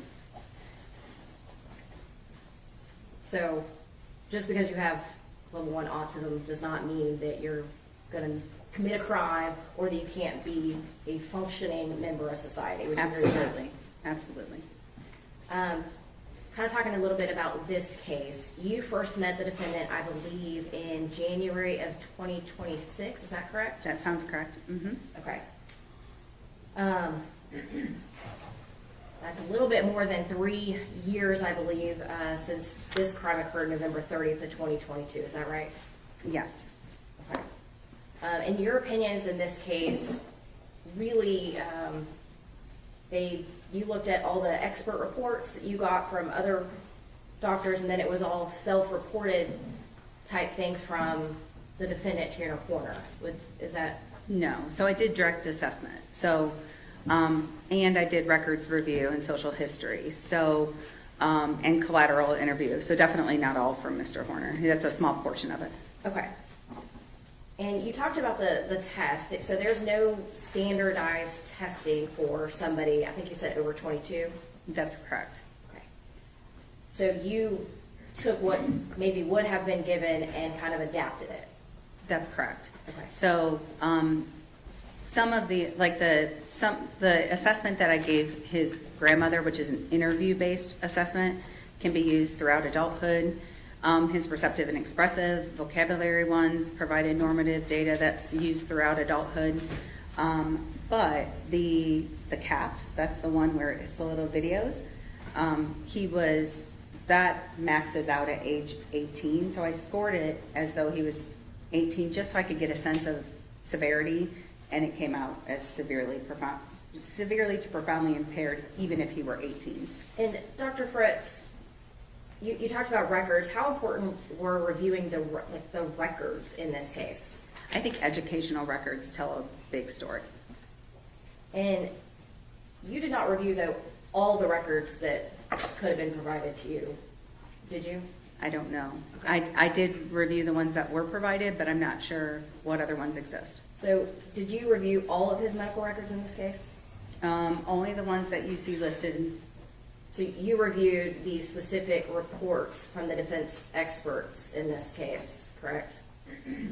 That was some of what I reviewed, and then I also reviewed the educational records, his medical records from a couple different facilities. And you did not make any diagnoses though in this case, I made- other than what you talked about earlier, those two that you made. Correct. But you didn't make a diagnosis of autism spectrum disorder, correct? No, ma'am, I don't have the credentials to do that. And you didn't make a diagnosis of any type of neurodevelopmental disorder or alcohol exposed? No, ma'am. If the branch of fetal alcohol syndrome that you were speaking of? Right. You didn't make that diagnosis? No, ma'am. In reviewing his records, did you review his social media records? No, I was going to say no, but then I did see some thing that came from the state. I'm trying to think. I think it was the information that was provided to Dr. Rumbala. And there was some description of his presence on social media. But you didn't review the entire Facebook or Instagram records that there are, correct? I don't know what the whole record is. I saw some, but I didn't see it. Okay. And you spoke about reviewing the, I think you called it the abduction video. Mm-hmm. That was obviously from the FedEx truck, correct? Mm-hmm. How much of the FedEx truck videos did you review? Do you know how many hours that was? I saw, there was a PowerPoint that was sent to Dr. Rumbala that kind of had an integrated video clip with a little description. I reviewed that, and I reviewed the audio recording. Again, if I knew, it wasn't hours. So if I told you that there was 30 to 40 hours of FedEx Did not see that. camera video, you did not see all that? That's correct. Did you see any of the video that was prior to the abduction? I saw a video of Mr. Horner that day doing other deliveries. That full 8 hours of his day? Yeah, so I saw like where the video would be stopped and it would say like stop number 1, and then it would show a short snippet of him. Okay, so But you did not watch the actual video? no, ma'am. Okay. And did you watch any of the FedEx video that showed what the defendant did after the crime? I saw body cam video and I saw interrogation, but in FedEx video, no. So if all of those recordings would have shown essentially the defendant interacting with different people, whether it be, people he's dropping off packages to, neighbors, people coming up to his window, just general conversations prior to the crime, would that have been helpful to you to see how his language skills were working? So I did see some of that. So in the clips that you mentioned, like there's a dog that's comes, and so he has to slam the door, and he has a short greeting or exchange with somebody. So there's a few examples like that, just little short snippets of communication. But is there more? Yeah, there's 40 hours. Yeah, of no. video. Yes, it would have been helpful to see more. Okay. And I guess, I know you've seen apparently some snippets, so I don't exactly know what you've seen, but. Objection, Your Honor, to the sidebar. Just answer question and answer. As for the FedEx videos after the crime, did you watch any of the videos from the days after November 30th of 2022? No, ma'am. FedEx videos? Yes, ma'am. No, ma'am. Okay. Do you think that that would have been helpful in knowing how he was interacting the days after the crime? It might have. I can tell you that the video snippets that I saw during, the day of the crime, and also the interrogation videos of him after the crime, weren't surprising to me, because the language that he was using, say with other people on his route, was in keeping with what I expected to be his strengths.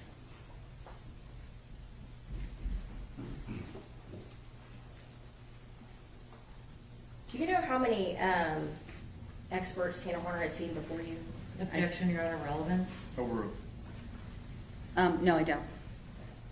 And did you contact, in part of your review, any of the school providers that actually worked with Tanner Horner No, ma'am. when he was young? No, I did not. Do you believe that they would have given him some of these exams? Given him some of what do you mean? The test that you have spoken about, you said that they are only good until they're 22 years old. Oh, correct? yes. So that's interesting.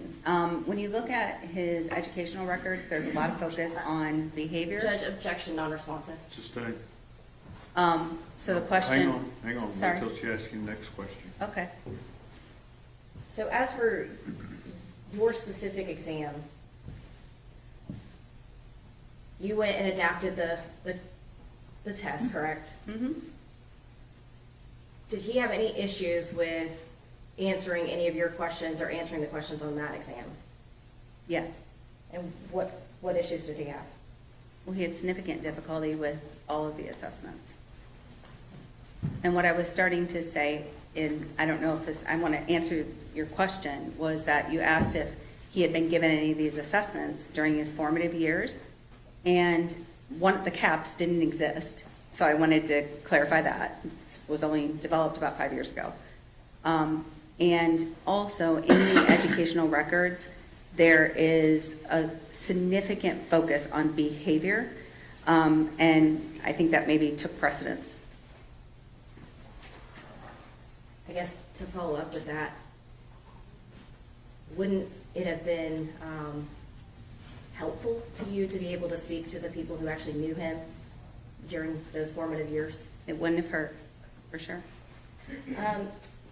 You talked about his job history. So Tanner Horner was able to hold jobs, correct? For short periods of time, yes. He worked for Walmart for a year and a half, is that correct? I'm not sure the length of time, but if you say so, yes. It's in your notes. Do you Okay. have your notes in front of you? Yeah, I don't, whereabouts in my notes does it say how long? It's in the location, but, well, yeah, I guess he's talking about his job. Oh, my personal notes. Yes, your sorry. personal notes in this case. Yes. I think I have them.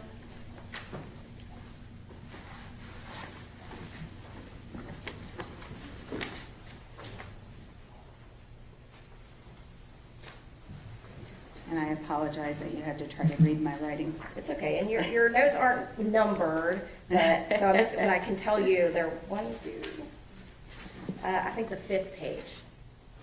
Okay, so, oh yes, and he was fired when he had an altercation with a customer. Yes. Mhm. And so did he get in a fight with the customer, or? I don't remember the specifics on it.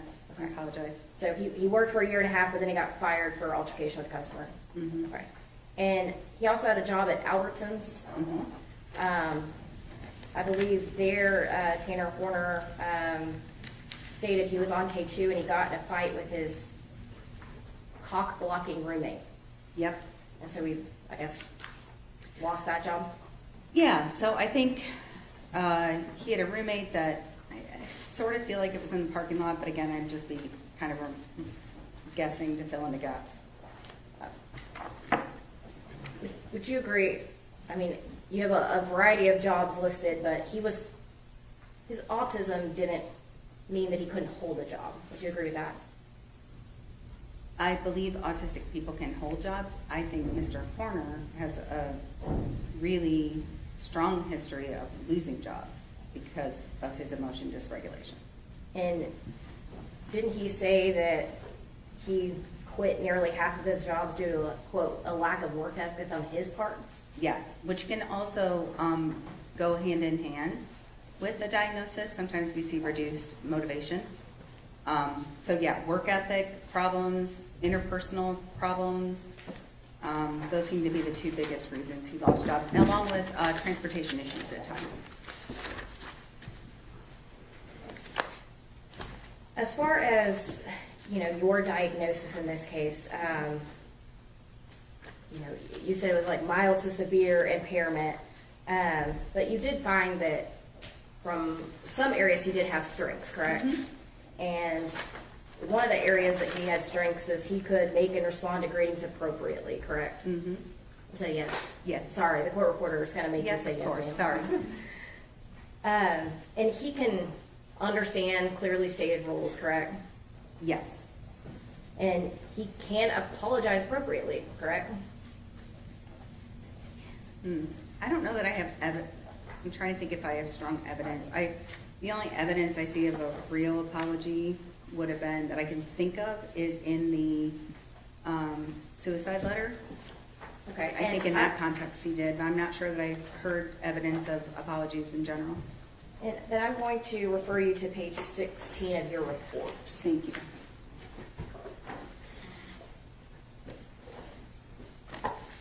And it's the third full paragraph on that page, kind of the third sentence down. But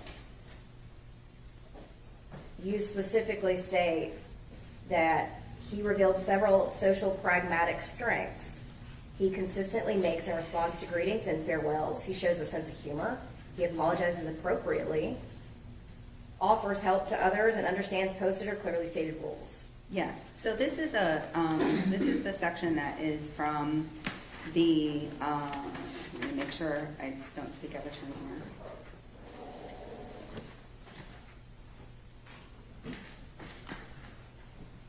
This is in your analysis of results, is that correct? Right, so I think that relates, and I want to double check because I don't want to say anything wrong, because I think that relates to his self-report of being able to apologize, and your question was regarding whether I saw it, so let me look and see if how he rated himself there. And But Judge, I'm going to object to non-responsive. Sustained. Okay.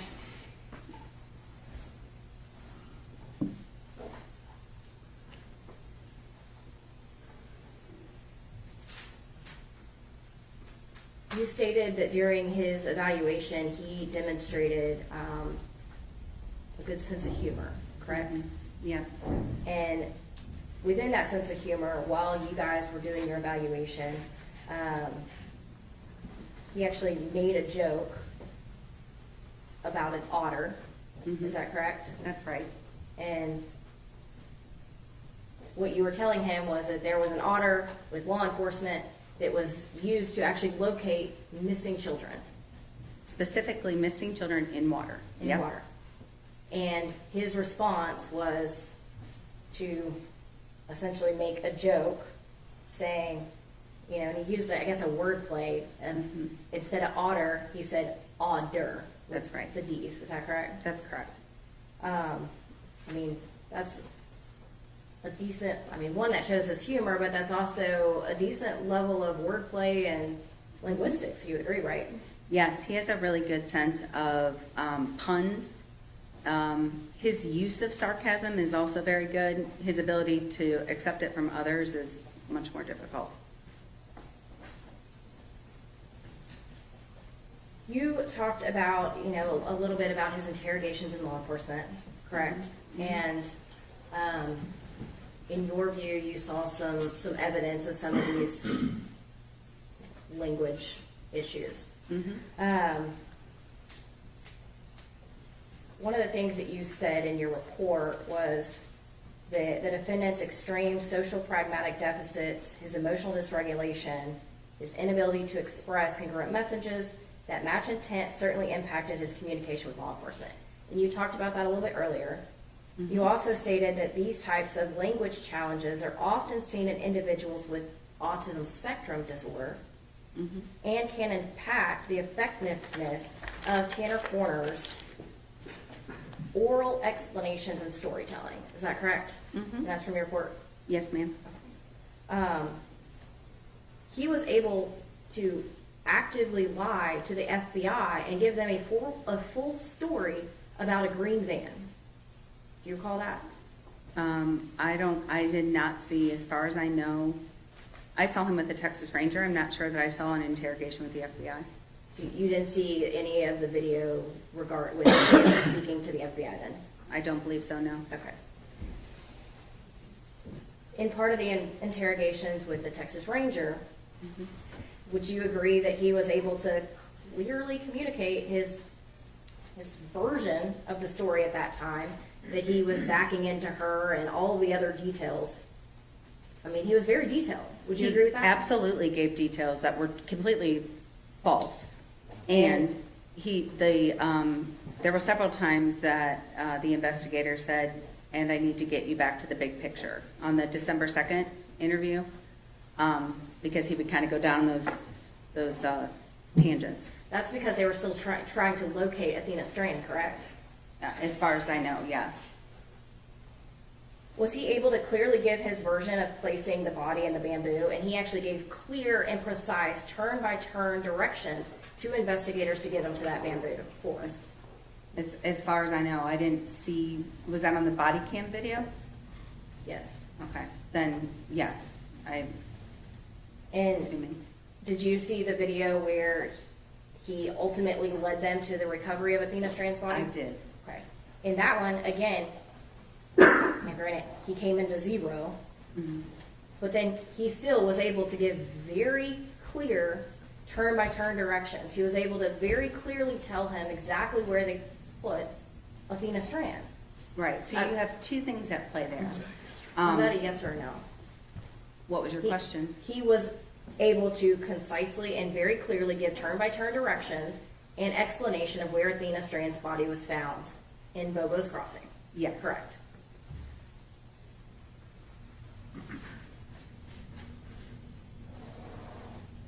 You talked a lot about empathy, and I kind of want to talk to you a little bit about that. You reviewed all the letters that he wrote with his suicide attempt, correct? Yes. Okay. And you put in your report that that was, you saw in that deep empathy, was that correct? Yes. Okay. In a letter to law enforcement, you read that letter, correct? Yes. Okay. He denied responsibility and he blamed somebody else for the crime, is that correct? Yes. And you know that to be not true, correct? That's correct. Okay. Is that empathy to the family to leave them thinking somebody else out there killed their daughter? Of course not. In the letter to the family, he said, sorry, and so many people were affected by his breakdown, right? Not just your family, but my own as well, correct? Right. He said he owed it to you all to explain where my mind was at, but then he still gave untrue versions of the events. He blamed and talked about his Asperger's, not doing well with change, his different route, his being sold off to another company, but he still did not give a full telling of the events in that letter to the family, correct? Correct. Is that deep empathy to tell the family a version of the story that's still not true?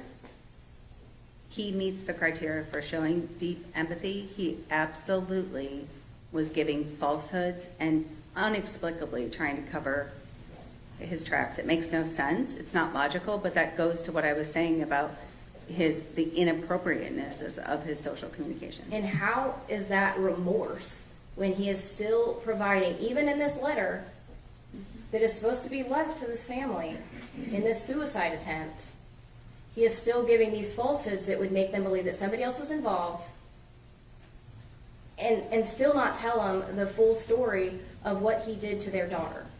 That's remorse? I'm not sure I know anything about somebody else being involved. What are you The referring letter to? to law enforcement, he said somebody else was involved, correct? Yes. I thought you meant the letter to Athena's family. No. And then the letter to his family, he is still telling the incorrect version of those events. He's still How not is that accepting blame. remorse? He is not fully accepting blame for and he is trying to make an excuse. And at the same time, his language is indicative of remorse, and that's what I'm here to opine on. So he's fully not accepting blame and he's still blaming others. So, but you're saying that's What's remorse? the question? Is that remorse? Yes. And what he did say is remorseful. The lies that he told it doesn't serve any communicative purpose, which I think goes to the more evidence to the fact that he has such a significant social communication deficit. So you're stating that his language is stating remorse, but we can't really tell whether or not he meant remorse. Would you agree with that? Well, I said that I had 4 criteria for remorse that had to be communicated, and I'm going to object to non-responsive, Judge. This time,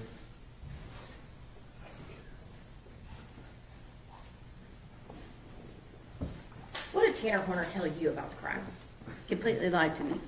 What did he tell you? Told me there was no backup camera, and he hit Athena, and freaked out because he didn't know how to handle it.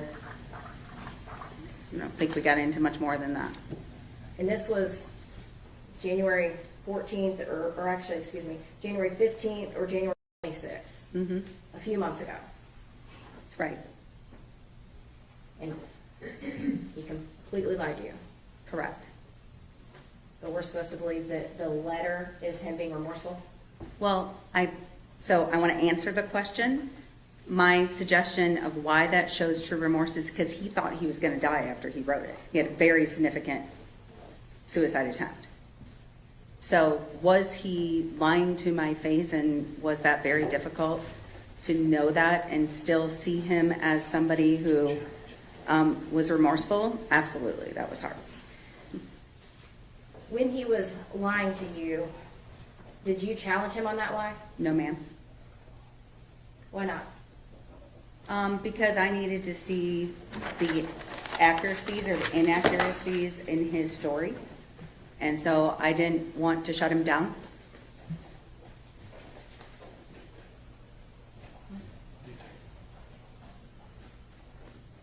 So what did he tell you about the sexual assault at Athena Strand? Did not mention it. And did you ask him? No, ma'am.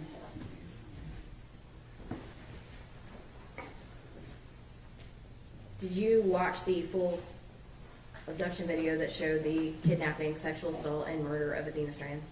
I watched whatever I told you I watched. I don't know that it was the full video. It's whatever was provided in that package to Dr. Rumbala, and then was provided as state evidence through the defense to me. So are you saying you just watched a PowerPoint, you didn't actually watch the actual video? I was not given the actual video. On that PowerPoint, you, I guess, got some clips, though, from Yes, that, ma'am. but not the entire video. Mm-hmm. Okay. When did you receive that? About 3 days ago.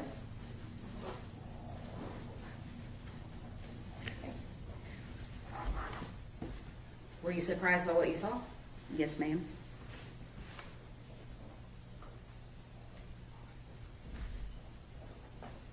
What were you surprised by? I was most surprised by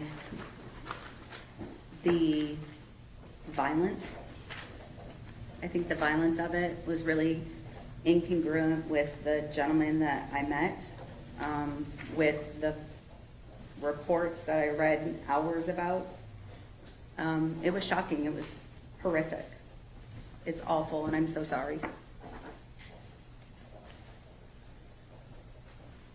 Were you as surprised that you weren't able to see the emotional dysregulation that you thought you would see?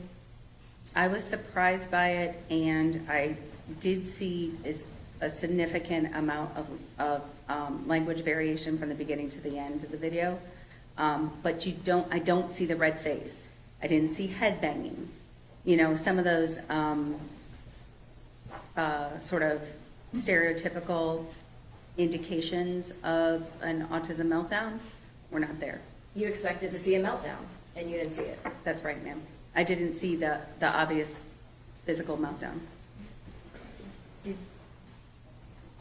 Again, you apparently weren't provided with the entire video, so I don't know specifically what clips you saw. Mm-hmm. But depending on what you saw, were you able to see how, I guess, calm he was when he grabbed her and put her into the truck? Yes. And were you able to see him speaking to Athena Strand? Yes. And what was his language like at that point when he was just talking to her at the very beginning? Calm. Calming. And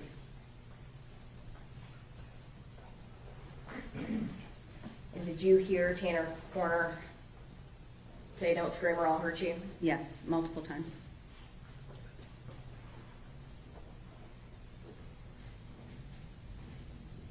When did the language change? I believe after his attempt to asphyxiate her, but I could be wrong about the chronology of it. At some point, did his language become angry? Hostile, yes. And we heard the video. He yelled at her, he told her to shut up. Called her a bitch. multiple profanities, horrible language. Would you agree? Horrific. His language changed when she wouldn't die. Would you agree with that? I would agree with that.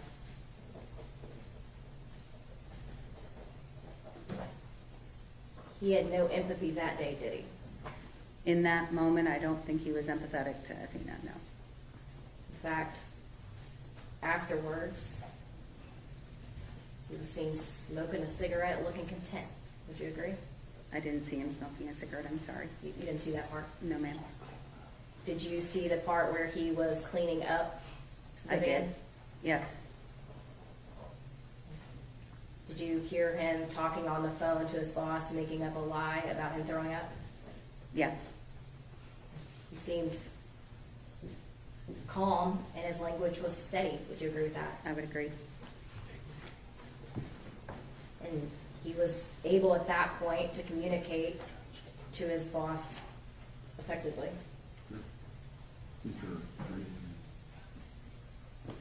All right, 10 minutes, we'll call you right back in.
Thank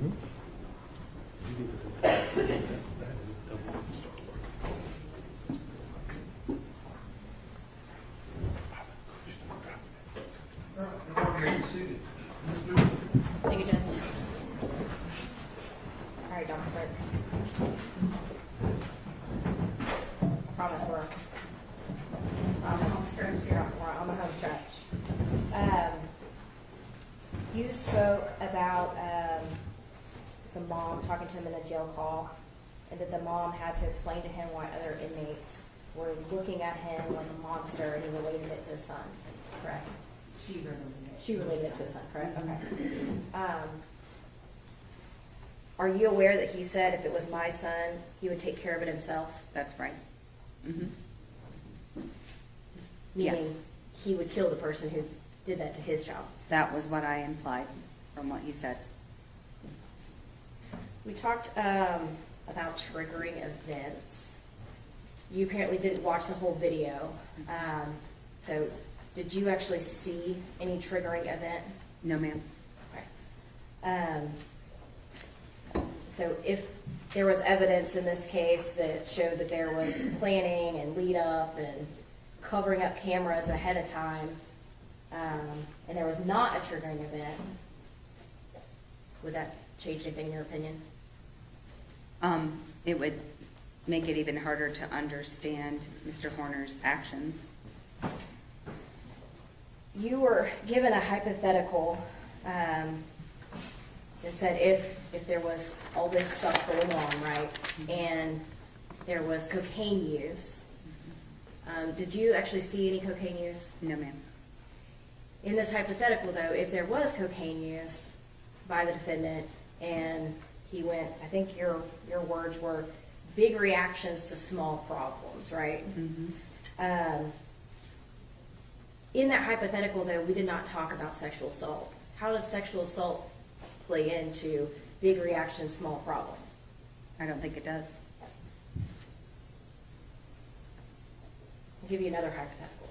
Mm-hmm. If the defendant, whether he's triggered or not triggered, if Objection, Your Honor, that's an improper hypothetical to use the defendant. It has to be, if she's going to have a hypothetical, it needs to be a proper hypothetical. Rephrase your question. Absolutely, Judge. I'm going to give you a hypothetical. If somebody was caught using drugs in jail, and their trigger causes them to, have a big reaction to small problems and turn to violence when they're caught using drugs, and they go to attack an inmate or a guard, that'd be a problem, right? I agree that would be a problem. And that would make that person dangerous, correct? If they had a reaction like that to, and if they had access to use drugs and then have that reaction, yes.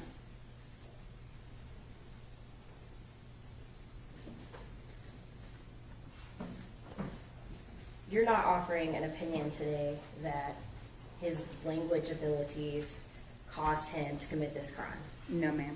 And you're certainly not saying that all autistic people would commit this type of violence. Of course not. And you're certainly not saying that Tanner Corner is not capable of understanding right from wrong. That's right.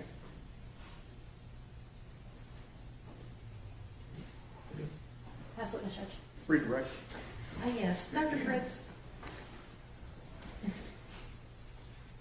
Let's talk about the records that you were provided. Okay. You had mentioned that you had been provided the same records that had been provided to a Dr. Arangula. Mhm. Do you know who Dr. Arangula is? No. Were you given a report from Dr. Arangula? Hold on just a moment. Yes, I was. With regards to the jobs that the state asked you about, what significance were the incidents that led to Tanner's either resigning or firing or leaving that job? Lots of difficulty with what we call adulting. Transportation issues, significant interpersonal conflicts, difficulty understanding the importance of being a contributing member to society and continuing to have a work ethic, even when you don't want to. Those things are challenges that Mr. Horner consistently displays. Is that something that you see in your patients? Very often, yes. When you are talking about your patients and talking about Mr. Horner, how does the fact that he has these comorbidities come into play? I mean, how does that affect the deficits that he has? Well, mental health issues can definitely exacerbate the challenges that we see from being neurodiverse.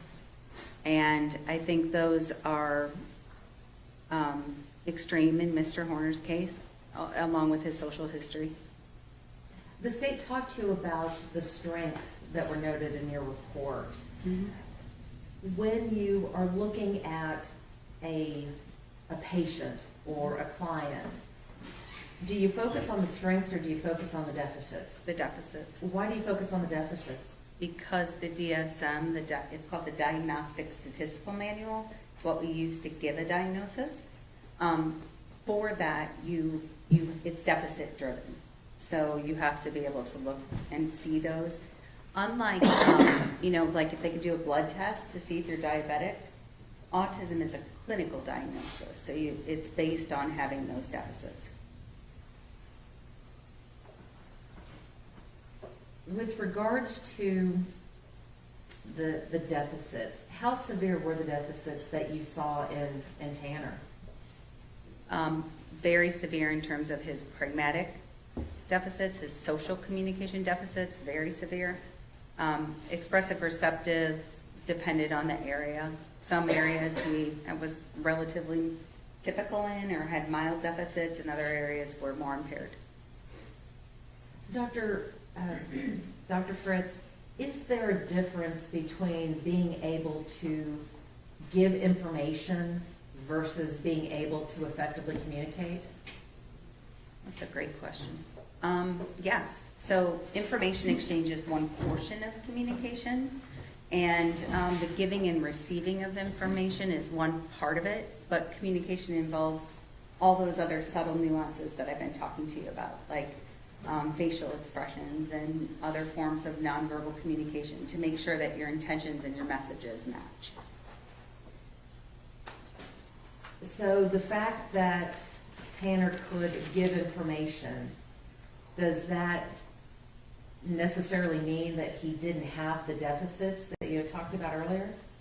No, and in fact, I think when he gave information in the interrogation video, for example, he was giving information, but the detective had to continually bring him back to point because he was missing the big picture. In the giving and receiving of directions, that's one subset of information exchange, and some individuals have a strength in that area.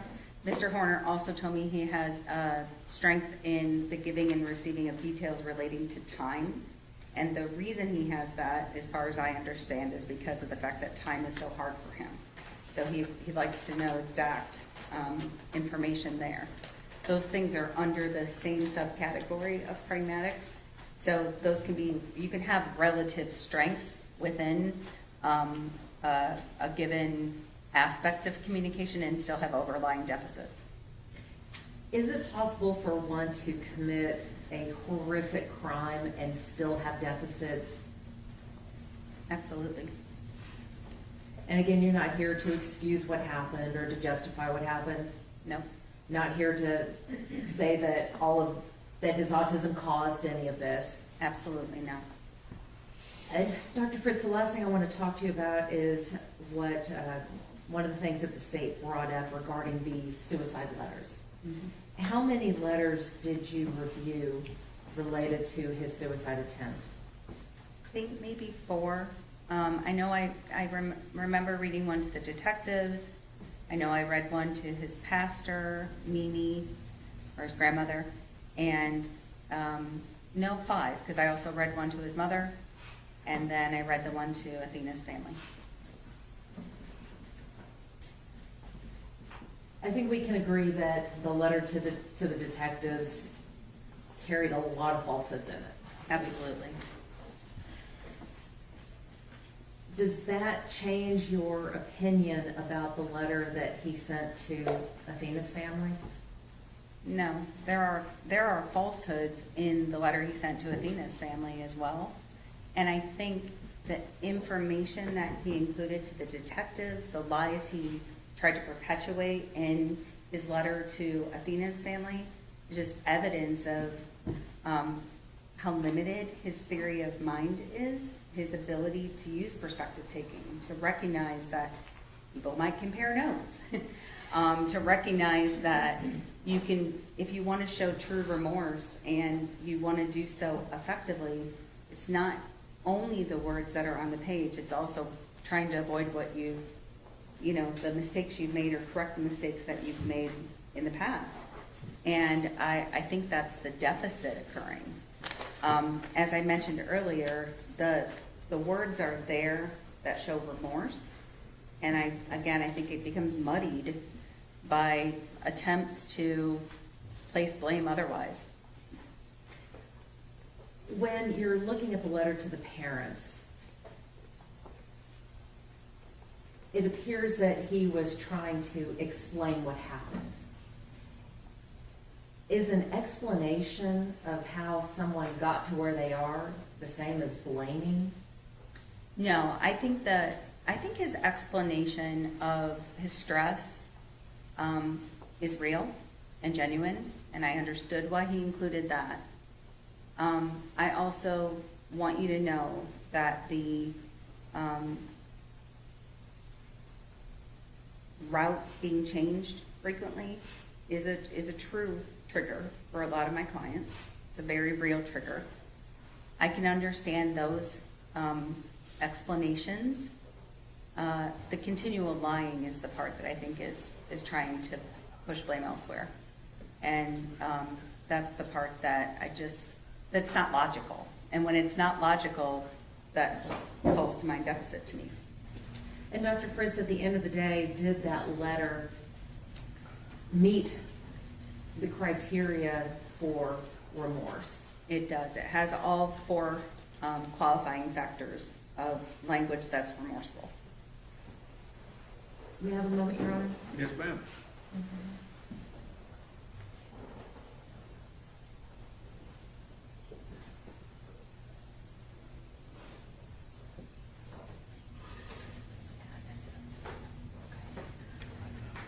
Nothing further, Your Honor. Ms. Dool. Very, very briefly, Judge. Yes, ma'am. Are you aware that he had the same route the day before?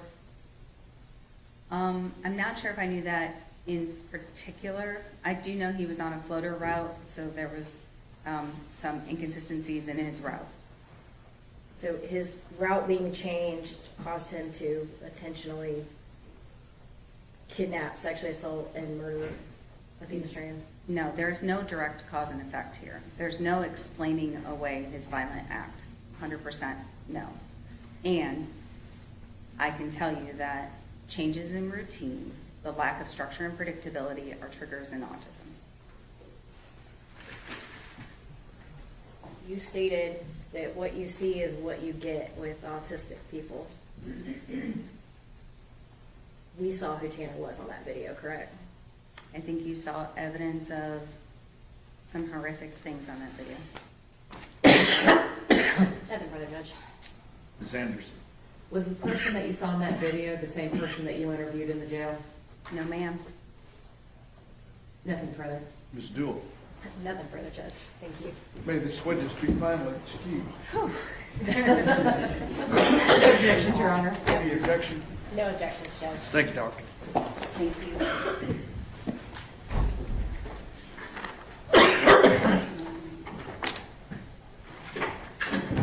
Before I choke to death, I'm going to send y'all home for the rest of the day, okay? Be back at 9 o'clock. You know, we'll see you then, okay?